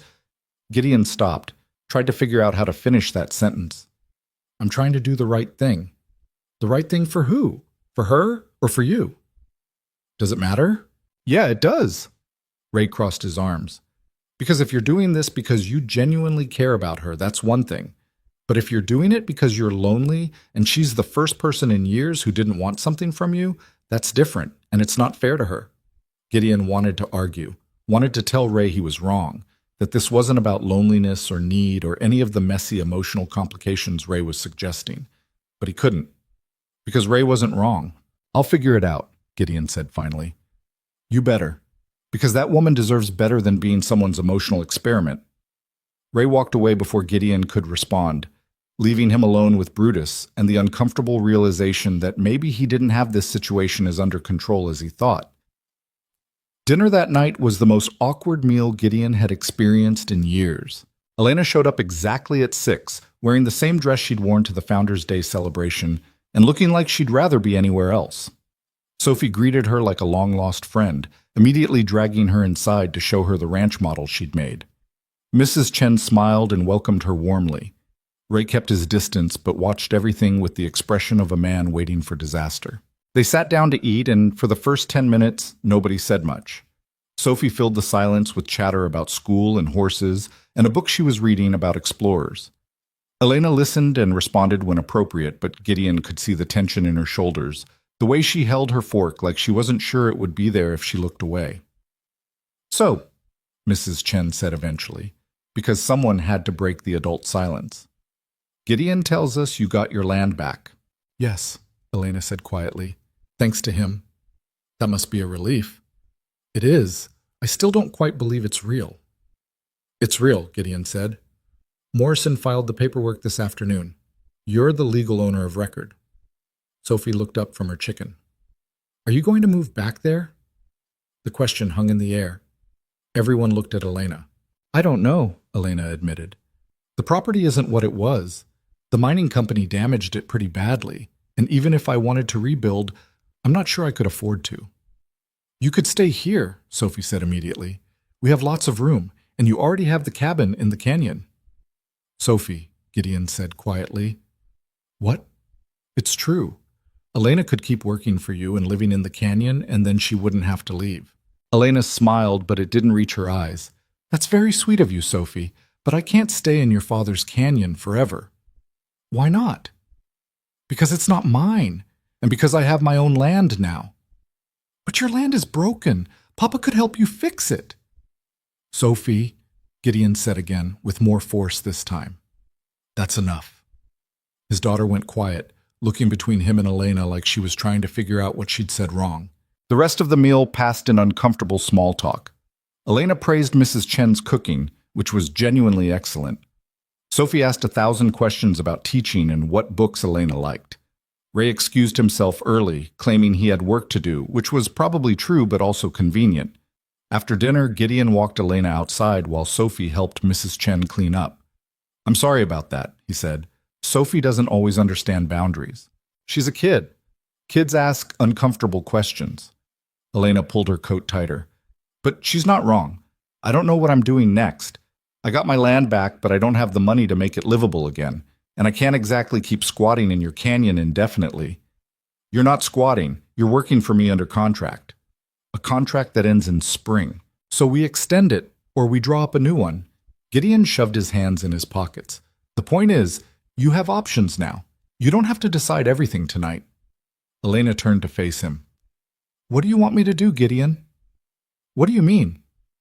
I mean, you've gone to extraordinary lengths to help me. You threatened a powerful man, got my land back, invited me to dinner with your daughter. You don't do things like that without having some kind of expectation. I don't expect anything from you. Everyone expects something. That's how the world works. Gideon met her eyes. I expect you to make the choice that's best for you, nothing else. And if I choose to leave, then I'll wish you well and mean it. And if I choose to stay? That was the question, wasn't it? The one Gideon had been avoiding thinking about too hard because the answer was complicated and messy and went against every instinct he'd developed over 20 years of keeping people at a safe distance. Then we figure out what that looks like, he said finally. Elena studied his face like she was looking for something. You're a strange man, Gideon Vale. I've been told that. Most men would have demanded something in return by now. Money, loyalty, or... She trailed off. I'm not most men. No, you're really not. She stepped closer, close enough that Gideon could smell the wood smoke in her hair and see the exact color of her eyes in the porch light. I don't know how to accept help without it coming with strings attached. Then learn, because this doesn't have strings. Everything has strings. Not this. They stood there in the cold, the space between them charged with something Gideon didn't have a name for. Elena looked like she wanted to say something else, argue or thank him or push him away, but instead she just nodded. I should get back to the canyon, she said. I'll ride with you. It's dark. I can manage. I know you can, but I'm riding with you anyway. They saddled up in silence and rode down the trail together, Elena on the old mare and Gideon on Brutus. The moon was bright enough to light their way, turning the snow silver and the shadows black. Neither of them spoke much. There didn't seem to be much left to say. When they reached the cabin, Elena dismounted and stood for a moment with her hand on the mare's neck. Gideon? Yeah? For what it's worth? I'm glad it was you who found me that morning instead of someone else. So am I. She smiled then, a real one, and disappeared into the cabin. Gideon rode back up the canyon thinking about choices and consequences and the fact that he'd just made his life infinitely more complicated by caring about a woman who didn't trust easy kindness and had every reason not to. Ray was right. He was being stupid. But for the first time in years, being stupid felt like the smartest thing he'd ever done. The weeks that followed settled into something that almost looked like routine, which made Gideon nervous because routine meant comfort, and comfort meant vulnerability. He'd spent 20 years avoiding both. Elena continued surveying the remote sections of the ranch, sending back detailed reports that were better than anything Gideon's regular crew had ever produced. She mapped water sources his own hands didn't know existed, identified structural problems with fences that had been slowly failing for years, and even spotted signs of poachers working the eastern boundary. Information that led to 3 arrests and solved a problem that had been costing Gideon thousands in lost cattle. She was good at the work. Better than good. And somewhere along the way, Gideon stopped thinking of her as an employee and started thinking of her as something else entirely. Something he didn't have words for yet. Sophie made it worse by asking about Elena constantly. When was she coming back to dinner? Could they invite her to Sophie's school concert? Did Elena like horses because Sophie wanted to show her the new foal? Every question was innocent on the surface, but felt like a test Gideon wasn't sure how to pass. Mrs. Chen watched the whole situation with the knowing expression of someone who'd seen this movie before and knew exactly how it ended. She didn't say much, but the look she gave Gideon spoke volumes. Ray was less subtle. You're in trouble, he said one morning while they were checking inventory in the equipment barn. And I don't mean the legal kind. I don't know what you're talking about. Yes, you do. That woman's gotten under your skin and now you don't know what to do about it. Gideon didn't bother denying it. She's complicated. So are you. That's the problem. I'm handling it. Are you? Because from where I'm standing, you're doing what you always do, throwing money and effort at something without actually dealing with the messy human parts. I got her land back. I gave her work. What else am I supposed to do? Ray set down the clipboard he'd been holding. You're supposed to figure out what you actually want from her, and then you're supposed to be honest about it instead of pretending you're just being helpful. I am being helpful. You're being terrified. There's a difference. Gideon wanted to argue but couldn't, because Ray was right. He was terrified, not of Elena herself, but of what wanting her meant. He'd locked himself away after his wife died, built walls so high nobody could climb them. It was safer that way. Cleaner. No mess, no risk, no chance of losing someone he cared about ever again. Elena was making those walls irrelevant, and Gideon didn't know how to stop it. 3 weeks after the dinner at the main house, Elena showed up at Gideon's office unannounced. It was late afternoon, the sun already sinking behind the mountains and painting everything gold and purple. She looked windburned and exhausted, like she'd been riding hard all day. "We need to talk," she said. Gideon set down the contract he'd been reviewing. "About?" "My land. I went to look at it yesterday." "And?" Elena pulled off her gloves and tossed them on his desk. "It's worse than I thought. The mining company stripped the topsoil from half the acreage. The creek's so full of runoff chemicals, nothing will grow within 50 feet of it. They cut down every mature tree for lumber and left the slash to rot. Even the house is gone. They tore it down for salvage." Gideon absorbed this. Morrison said they had 60 days to restore the land. They're not going to restore anything. They'll do the minimum required to avoid penalties and then disappear. I'll be left with property that's technically mine, but practically worthless. So we sue them for damages. With what evidence? They can claim the land was already damaged when they bought it from Croswell. We'd spend years in court and probably lose anyway. She was right, and they both knew it. Environmental restoration was expensive, and proving damage was hard when the people responsible had money for lawyers who specialized in making evidence disappear. "What do you want to do?" Gideon asked. Elena sat down heavily in the chair across from him. "I don't know. That's the problem. I spent 3 years dreaming about getting that land back, thinking if I could just reclaim what was stolen, everything would be okay. But now I have it, and it's ruined, and I don't know what to do with it." "Sell it." "To who? Nobody's going to pay fair price for contaminated property." "Then hold on to it. Wait for the market to shift." "While I do what? Keep living in your canyon forever?" The question hung between them, heavy with implications neither of them wanted to address directly. "The canyon's not forever," Gideon said carefully, "but you can stay as long as you need to figure things out." "That's not a plan, Gideon. That's stalling." "What's wrong with stalling?" "Everything. I can't build a life on borrowed space and temporary work. Eventually, I need to figure out what comes next." "So figure it out. Nobody's rushing you." Elena looked at him with an expression that was part frustration and part something else. "You are the most infuriating man I've ever met." "I've been told that before." "You don't understand. Normal people don't just float indefinitely. We need plans, structure, some idea of where we're going to be in 6 months. Why? Because that's how life works." "Not for everyone."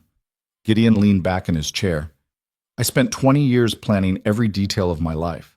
Where I'd be, what I'd accomplish, how much money I'd make. And you know what happened? My wife died anyway. All those plans meant nothing when she got sick. I learned pretty fast that the only plan worth having is dealing with what's in front of you and adapting when things change." Elena was quiet for a long moment. "I didn't know your wife died." "Most people don't. I don't talk about it." "How long ago?" 5 years, cancer. She fought it for 18 months and then she was gone." Gideon heard his own voice like it belonged to someone else, flat and factual. "Sophie barely remembers her. Sometimes I think that's worse than if she remembered clearly." "I'm sorry." "Don't be. I'm just making a point. Plans don't protect you from anything. They just make you feel like you have control when you don't." Elena studied him. "Is that why you live the way you do, keeping everyone at a distance?" "I don't keep everyone at a distance." "Yes, you do. Ray told me you haven't had a real friend outside of staff in years. You don't date, don't socialize unless it's business, don't let anyone close enough to matter. Ray talks too much. He cares about you, so does Mrs. Chen. They're worried." "They don't need to be. I'm fine." "Are you?" The question was soft, but it hit like a hammer. Gideon looked at Elena, really looked at her, and saw someone who'd been broken the same way he had, just by different circumstances. She understood loss. Understood what it meant to rebuild when everything familiar was gone. "Most days," he admitted. "Today, I'm not sure." Elena reached across the desk and put her hand over his.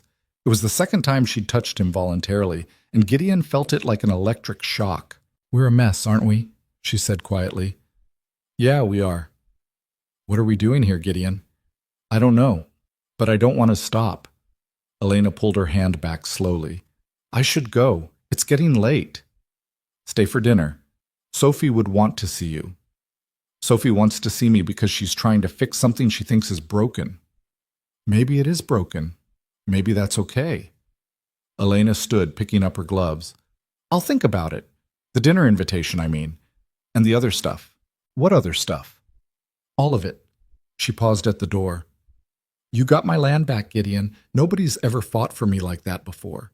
I don't know what I'm supposed to do with that information except say thank you and mean it more than I've meant anything in a long time.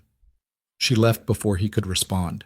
Gideon sat in his office for a long time afterward, staring at the place where her hand had been on his desk, and thinking about choices and consequences and the fact that he was in way deeper than he'd intended to be. The next morning brought news that changed everything.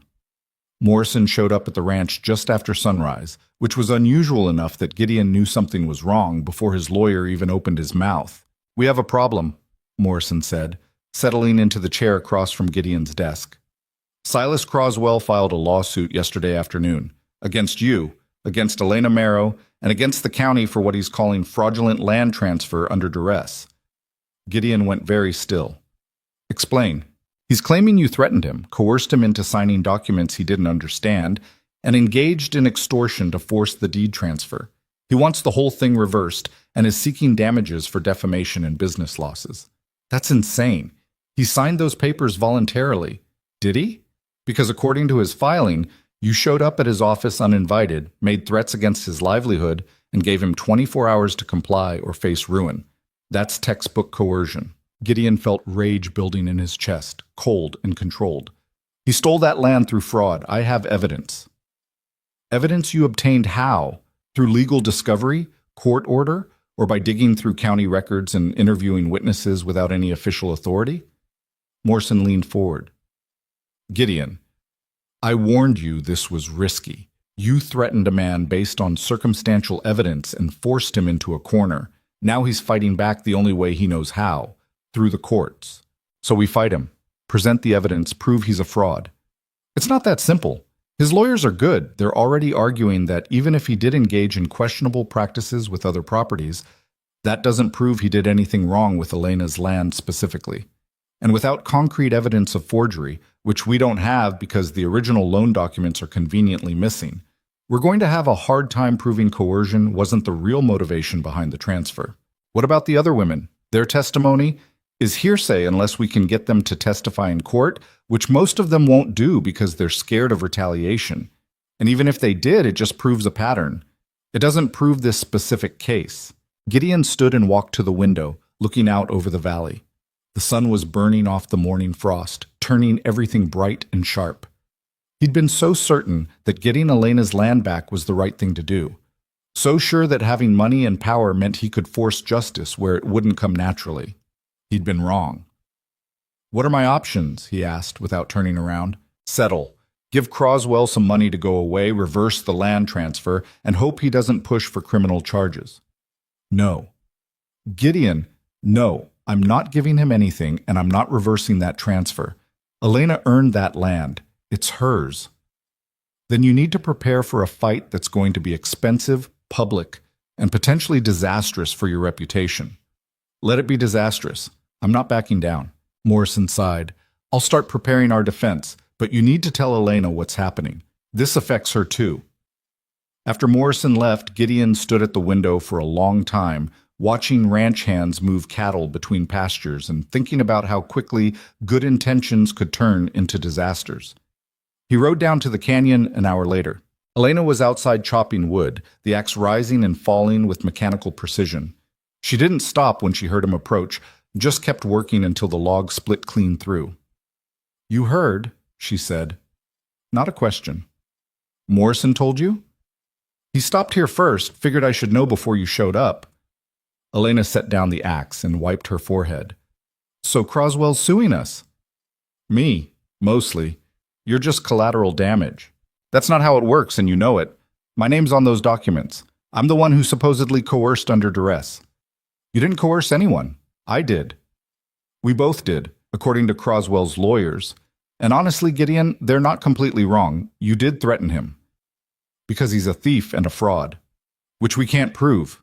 Not in a way that will hold up in court. Elena picked up another log and positioned it on the chopping block. Morrison says we should settle.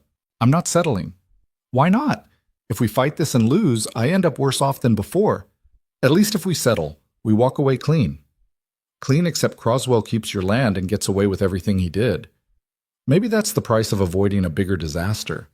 Gideon grabbed the axe before she could swing it. You don't believe that. I don't know what I believe anymore. Elena's voice cracked. I got my land back for 3 weeks, Gideon. 3 weeks of thinking maybe the world wasn't as broken as I thought. And now it's all falling apart again, and I'm back where I started, except worse, because now I know what it feels like to win and then lose anyway. We haven't lost yet. We will. Men like Croswell always win. That's how the system works. Not this time. Elena pulled the axe from his grip. You can't just force the world to be fair through sheer stubborn determination. Watch me. This isn't your fight anymore, Gideon. It's mine, and I'm telling you to let it go. No. I'm serious. Drop the case. Settle with Croswell. Give him whatever he wants. I don't need my land back if it means destroying your life to get it. Gideon stepped closer, close enough to see the gold flecks in her eyes and the way her jaw was clenched tight enough to break teeth. You think I'm doing this just for you? Aren't you? I'm doing this because what Croswell did was wrong, because he's hurt people and gotten away with it for years, and somebody needs to stop him. You're part of that, yes. But this is bigger than one piece of stolen property. That's a nice speech. Doesn't change the fact that fighting him could ruin you. So what? I've got enough money to survive being ruined. What I don't have is enough pride to walk away from this fight. Elena shook her head. You're impossible. I've been told that too. They stood there in the cold, breath steaming between them, locked in a stalemate neither wanted to break. Finally, Elena dropped the axe. If we're doing this, we do it right. No more threatening people in their offices, no more cowboy justice. We build an actual case with real evidence and proper legal procedure. Agreed. And if it looks like we're going to lose, we settle. I'm not letting you destroy yourself over my problems. Those aren't the terms I'm accepting. Those are the only terms I'm offering. Gideon considered.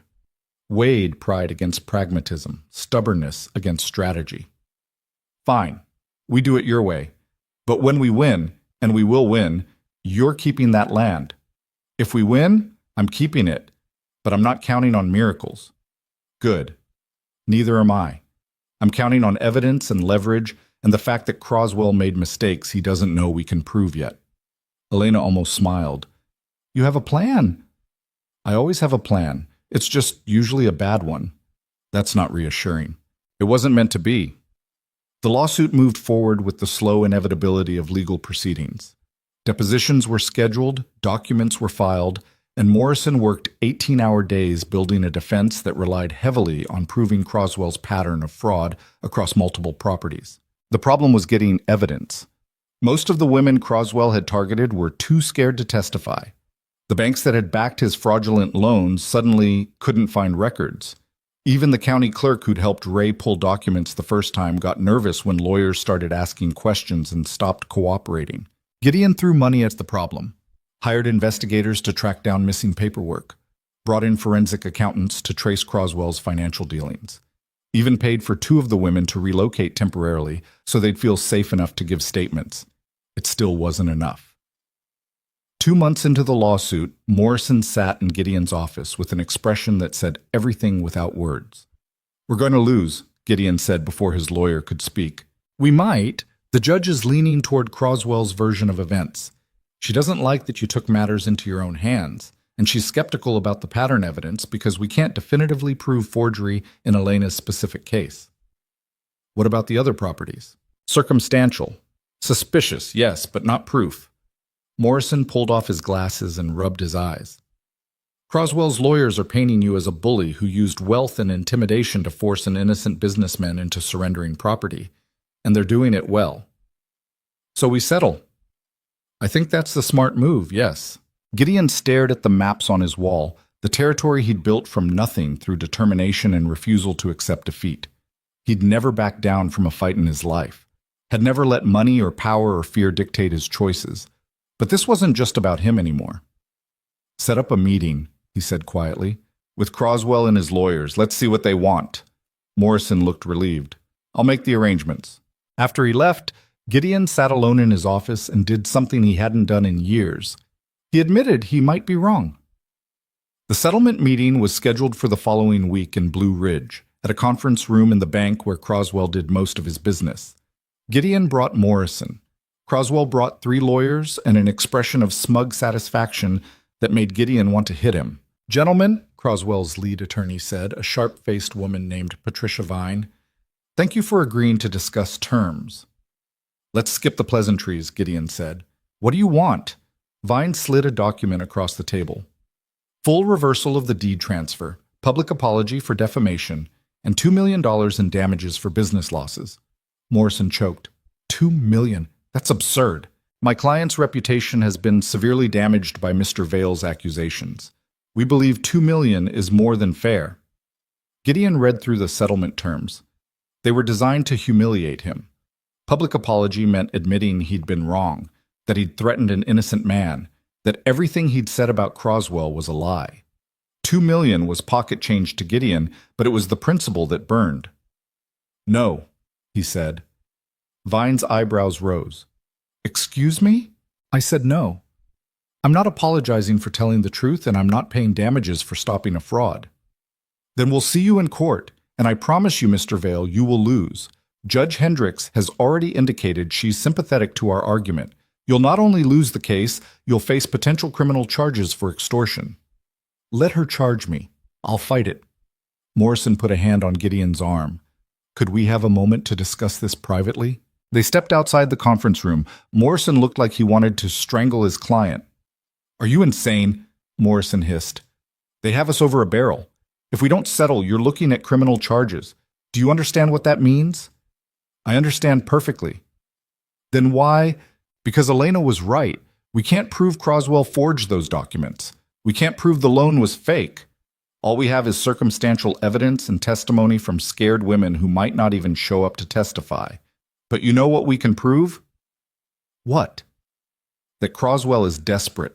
Look at those settlement terms. Public apology, $2 million, immediate transfer. He's not trying to be fair. He's trying to crush me completely, which means he's scared we might find something." Morrison stared at him. "You're bluffing." "Maybe. Or maybe I'm buying time to find the evidence we need." "Gideon, we don't have time. The trial is in 3 weeks. Then we better work fast." They went back inside. Gideon sat down and looked Croswell directly in the eye. "Counteroffer," he said. "We delay the trial by 60 days. During that time, both parties agree to continue discovery, but no further motions or press releases. If at the end of 60 days we haven't found evidence of fraud, I'll accept your settlement terms, all of them." Croswell's lawyers exchanged glances. Vine leaned forward. "Why would we agree to that?" "Because if you don't, I'm going to make this the ugliest trial this county has ever seen. I'll drag it out for years. I'll appeal every ruling. I'll make your client's life so miserable he'll wish he'd never heard my name." Gideon smiled without warmth. "Or you can take 60 days, let me chase ghosts, and then collect your $2 million when I come up empty. Your choice." Vine looked at Croswell, who nodded slowly. 60 days, Vine said, "but the settlement terms stand. If you don't find proof of fraud by then, you accept everything, including the public apology." "Agreed." They shook hands like civilized people who weren't imagining ways to destroy each other. Outside, Morrison looked at Gideon like he'd lost his mind. "Please tell me you actually have a plan. I have 60 days to find one." "That's not a plan. That's a prayer." "Then start praying," Gideon said, "because we're going to need all the help we can get." Elena was waiting at the canyon when Gideon rode down that evening. She'd built a fire outside despite the cold and was sitting on a stump watching flames climb into the darkening sky. She didn't look up when he dismounted. "Morrison called me," she said. "Told me about the settlement meeting." "Of course he did. He also said you're an idiot for buying 60 days we can't use." "He's probably right." Elena finally looked at him. "Why'd you do it?" Gideon tied Brutus to the rail and walked over to the fire. The heat felt good after the cold ride. "Because giving up felt wrong." "Wrong doesn't win court cases." "No, but it's all I've got right now." He sat down on another stump across from her. "I spent the last 2 months throwing money at investigators and lawyers, trying to build a case from scattered evidence and testimony from people too scared to come forward. And you know what I learned? That you can't buy justice. That justice is a luxury most people can't afford, which makes it not justice at all, just another commodity for people with money." Gideon stared into the fire. I always knew the system was rigged. I just never cared before because it was rigged in my favor. Elena was quiet for a moment. So what changed? You did. And the women Croswell destroyed. And the fact that I have a daughter who's going to grow up in this world. And I want it to be better than what we've got now. That's a tall order for 60 days. I'm aware. They sat in silence, watching the fire burn down to coals. Finally, Elena spoke again, her voice soft. If we don't find evidence, if you have to accept that settlement, I need you to know it's okay. I survived losing everything once. I can do it again. You shouldn't have to. But I can. That's the point. I'm not breakable, Gideon. I'm already broken and still standing. Whatever happens, I'll be fine. Gideon looked at her across the fire. This woman who'd rebuilt a collapsed cabin with her bare hands and refused to beg for mercy when a billionaire showed up on her doorstep. You're the strongest person I've ever met. I'm just stubborn. Same thing. Elena smiled, just a little. So what's the plan for the next 60 days, besides praying for miracles? We go back to the beginning. Find the original loan documents Croswell claims your husband signed. If they exist, they're either real or forged. Either way, we need them. I looked for those documents 3 years ago. They're gone. Gone where? Croswell said they were filed with the bank. But when I asked the bank, they said their records were destroyed in a fire. Gideon felt something click in his mind. What fire? The county records office. It burned down about 6 months after I lost my land. They said it was an electrical problem. Let me guess. A lot of property records were destroyed in that fire. Most of them, yes. Why? Because Morrison's notes mentioned a records fire when he was researching Croswell's other properties. Which means it wasn't an accident. Elena's eyes widened. You think Croswell burned down the records office? I think it's convenient that the one place that would have proof of his fraud went up in flames. And I think if we can prove arson, we can connect it to Croswell and blow his whole operation open. That's a lot of thinking and not much proof. Then we find proof. Gideon stood. Who investigated the fire? County fire marshal, I think, but that was 3 years ago. Doesn't matter. Investigations leave paper trails. We just need to follow them. The next morning, Gideon drove to Blue Ridge and tracked down the fire marshal who'd investigated the records office fire. His name was Daniel Ortiz, and he was a grizzled man in his 50s who looked like he'd seen too much smoke and not enough justice. I remember that fire, Ortiz said when Gideon explained what he was looking for. Bothered me at the time, still bothers me now. Why's that? Because the official report said electrical malfunction, but the burn pattern didn't match. Looked more like accelerant to me, something poured and lit deliberately. But I couldn't prove it, and the county commissioners wanted it closed fast because they needed to rebuild and didn't want the insurance company dragging things out. Did you document your concerns? In my personal notes, yeah, but not in the official report. I was overruled by my supervisor. Can I see those notes? Ortiz studied Gideon. You're Gideon Vale, the man suing Silas Croswell. Being sued by him, actually, but yes. Croswell's a snake, always has been. Ortiz pulled out a keyring and unlocked a filing cabinet in the corner of his office. I kept copies of everything because I had a feeling someone might come asking one day. Took you longer than I expected. He handed over a folder thick with photographs, diagrams, and handwritten notes. Gideon flipped through them, his pulse quickening as he saw what Ortiz had documented. Burn patterns that suggested multiple ignition points, evidence of accelerant in 3 separate locations, and a timeline that showed the fire started in the middle of the night when no one should have been in the building. This is arson, Gideon said. That's what I thought, but without witnesses or physical evidence of who did it, I couldn't prove anything. What about security cameras? Building didn't have any. County claimed they couldn't afford them. Convenient. Very. Ortiz leaned back in his chair. Look, I don't know if this helps your case or not, but if you can connect that fire to Croswell and prove he burned those records to hide fraud, I'll testify. I've been waiting 3 years for someone to care enough to ask. Gideon shook his hand. Thank you. Don't thank me yet. You still have to prove it. Gideon took the folder and drove back to the ranch, his mind already working through possibilities. The fire investigation gave them motive and opportunity, but they still needed something connecting Croswell directly to the arson. A witness, a payment record, anything that would prove he'd orchestrated the destruction of evidence. He spent the next week buried in financial records, cross-referencing Croswell's business expenses around the time of the fire.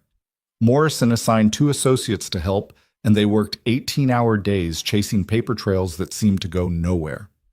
Then Ray found something. "Boss, you need to see this," Ray said, appearing in Gideon's office late one night with a stack of papers. "I was talking to one of the hands who used to work in Blue Ridge, and he mentioned that his cousin did odd jobs for Croswell around the time of the fire, so I tracked down the cousin." And he remembers being paid $500 cash to help move boxes of files out of a storage unit the night before the records office burned. Said Croswell told him it was legitimate business, but he always thought it was weird that they did it at midnight, and Croswell made him sign something saying he wouldn't talk about it. Gideon went very still. "Where are those files now?" "The cousin doesn't know. He helped load them into a truck, and that's the last he saw of them." "Can he testify?" "He's willing to, yeah, but it's just his word against Croswell's unless we can find those files or prove where they went." Gideon thought about this. Croswell wouldn't have destroyed the original documents. They were his insurance policy, proof that the loans were real if anyone ever questioned the transfers. He'd have kept them somewhere safe, somewhere he could access them if needed. "Morrison," Gideon called, loud enough that his lawyer appeared from the next room where he'd been working. "If you wanted to hide documents that proved fraud, where would you put them?" "Safe deposit box, offshore account, maybe a storage unit under a false name." "Croswell's too careful for a storage unit, but a safe deposit box." Gideon stood and started pacing. "Which bank would he use?" "First Territorial. It's where he does most of his business." "Can we get access to his box?" "Not without a court order, which we can't get without evidence, which is the whole problem." Gideon stopped pacing. "What if we don't need access? What if we just need proof the box exists and what's in it?" "How would we get that?" "I know someone who works at First Territorial, owes me a favor from when I helped her son get into college." Gideon grabbed his coat. "It's a long shot, but it's the best one we've got." The next morning, Gideon met with Patricia Chen, no relation to his housekeeper despite the shared name, in a coffee shop 2 blocks from the bank. She was a loan officer in her 40s who'd been working at First Territorial for 20 years. "I can't give you access to customer records," she said immediately when Gideon explained what he needed. "That's illegal, and I'd lose my job. I'm not asking for records. I'm asking you to confirm whether Silas Croswell has a safe deposit box at your bank." "That's still confidential information." "What if I told you those documents in his box are evidence of fraud, that he's been stealing property from widows for years?" Patricia's expression hardened. "I'd say that doesn't surprise me. Croswell's had that box for 15 years and he visits it maybe once a year. Always alone, always insists on privacy. Banking regulations say we can't ask what's in the boxes, but we all have our suspicions." "Can you tell me the box number?" "No. But I can tell you that if someone were to present a valid court order to access Box 247, we'd be legally obligated to comply." Gideon smiled. "Thank you. I didn't tell you anything." "I know. But thank you anyway." With the box number, Morrison was able to petition the court for access based on the arson evidence from Ortiz and the testimony from Ray's contact about moving files. It took 2 weeks of legal maneuvering, but Judge Hendricks, the same judge who'd been skeptical of their case, finally agreed to issue a limited order allowing them to inventory the contents of Box 247. The day they opened it, Gideon, Morrison, Elena, and a court-appointed witness crowded into the small vault room at First Territorial, while a bank officer used 2 keys to unlock the long metal box.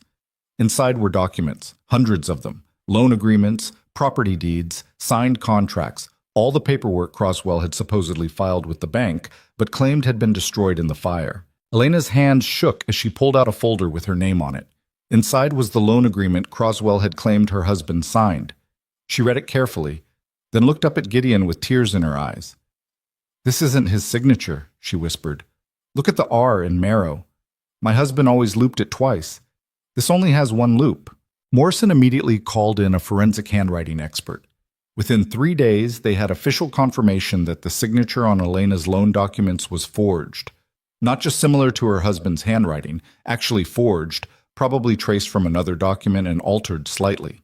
But the box held more than just Elena's papers. There were 8 other files, each one documenting a property transfer that followed the same pattern. Forged signatures, fake loans, stolen land. Everything Gideon had suspected but couldn't prove was right there in a safe deposit box Croswell had been too arrogant or too stupid to destroy.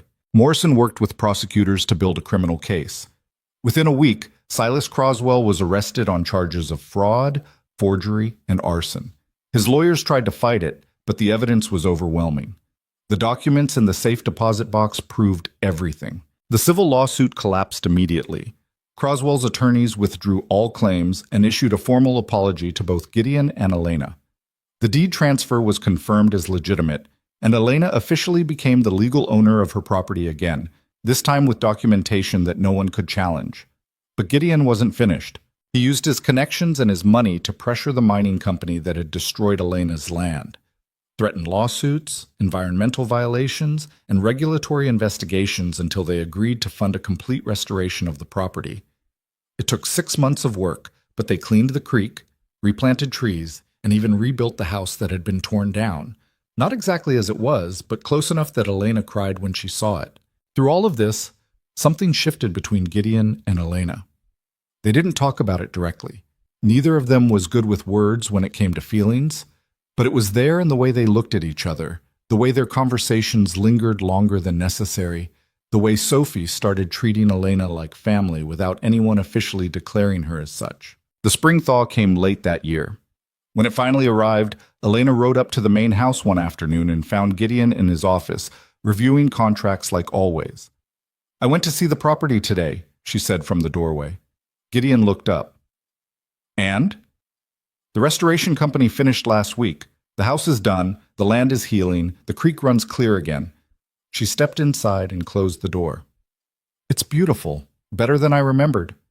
"Good, that's good. I could move back there, start over. Build the life I thought I'd lost." Gideon felt something cold settle in his chest. "You could." "But I'm not going to." He blinked. "What?" Elena sat down in the chair across from him. "The property in Blue Ridge was my old life, the one I had with my husband before he died. And it's a good life, a valuable piece of land, something I'm grateful to have back. But it's not where I want to be anymore." "Where do you want to be?" "Here, with you and Sophie and Ray and Mrs. Chen and this ridiculous empire you've built in the middle of nowhere." She met his eyes. "If you'll have me." Gideon couldn't speak for a moment, just stared at this woman who'd walked into his life uninvited and somehow become essential to it. "I don't know how to do this," he admitted, "letting people close, trusting someone not to leave or die or disappear. I know. I don't know how to accept help without waiting for the other shoe to drop. We're both terrible at this." "So what do we do?" Elena smiled. "We figure it out together, make mistakes, fix them, keep trying until we get it right, or at least right enough. That's not much of a plan. It's better than what we had before, which was nothing." Gideon thought about plans and control and the fact that every time he'd tried to force life into predictable patterns, it had fallen apart anyway. Maybe the answer wasn't having a better plan. Maybe it was accepting that some things couldn't be planned at all.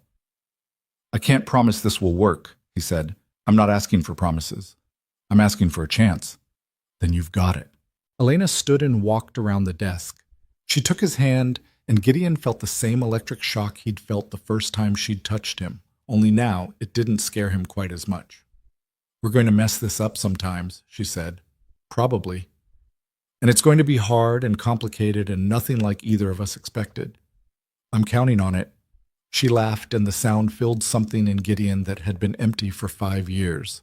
They told Sophie that night over dinner. Mrs. Chen pretended to be surprised, even though she'd obviously seen it coming for months. Ray just nodded and said it was about time.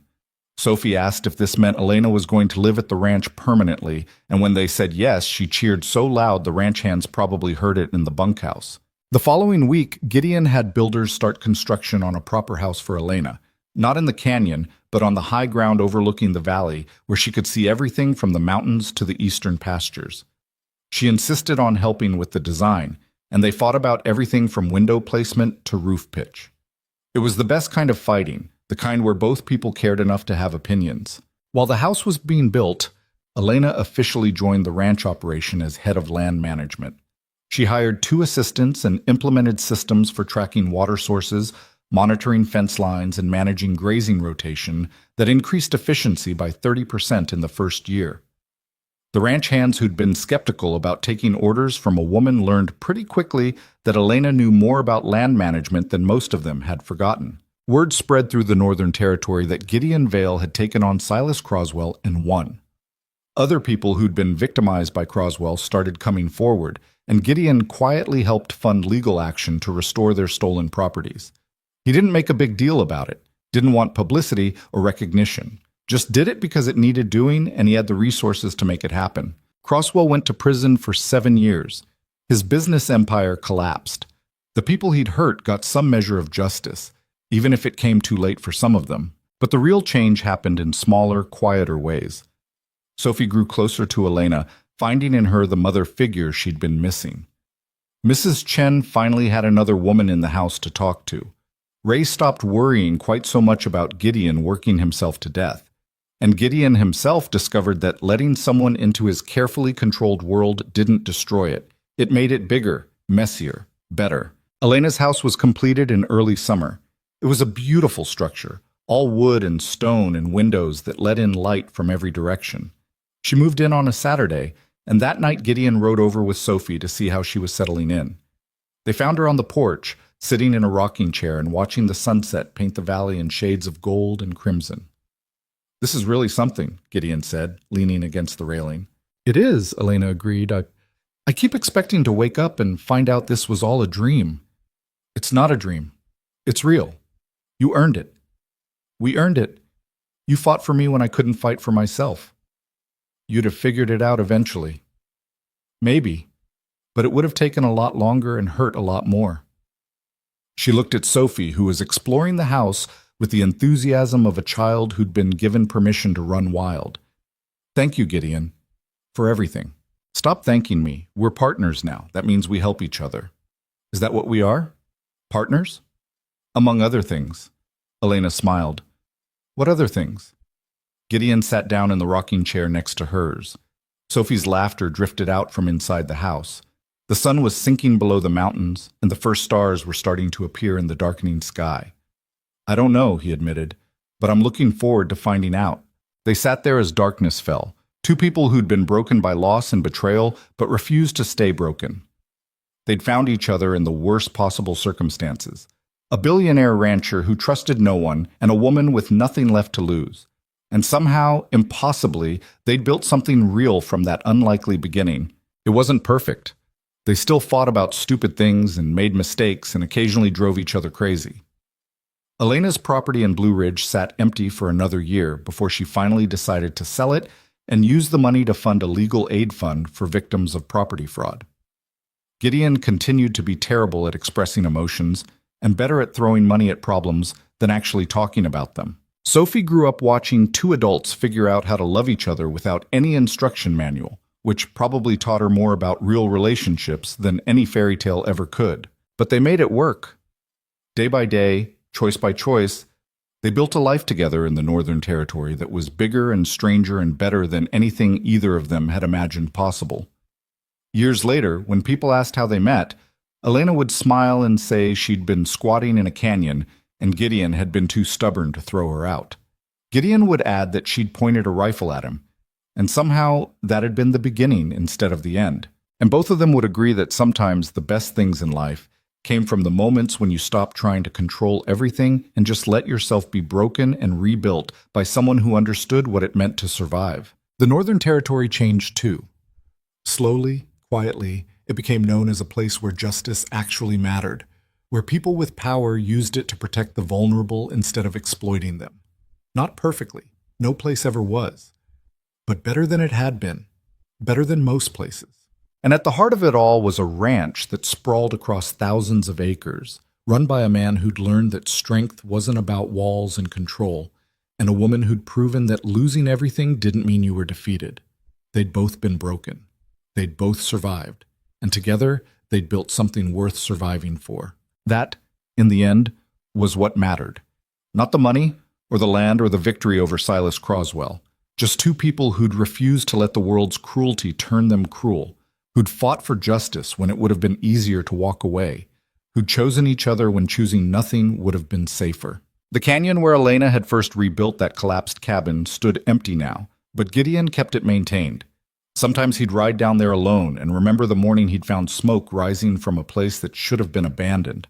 The morning his carefully controlled life had started falling apart in all the best ways.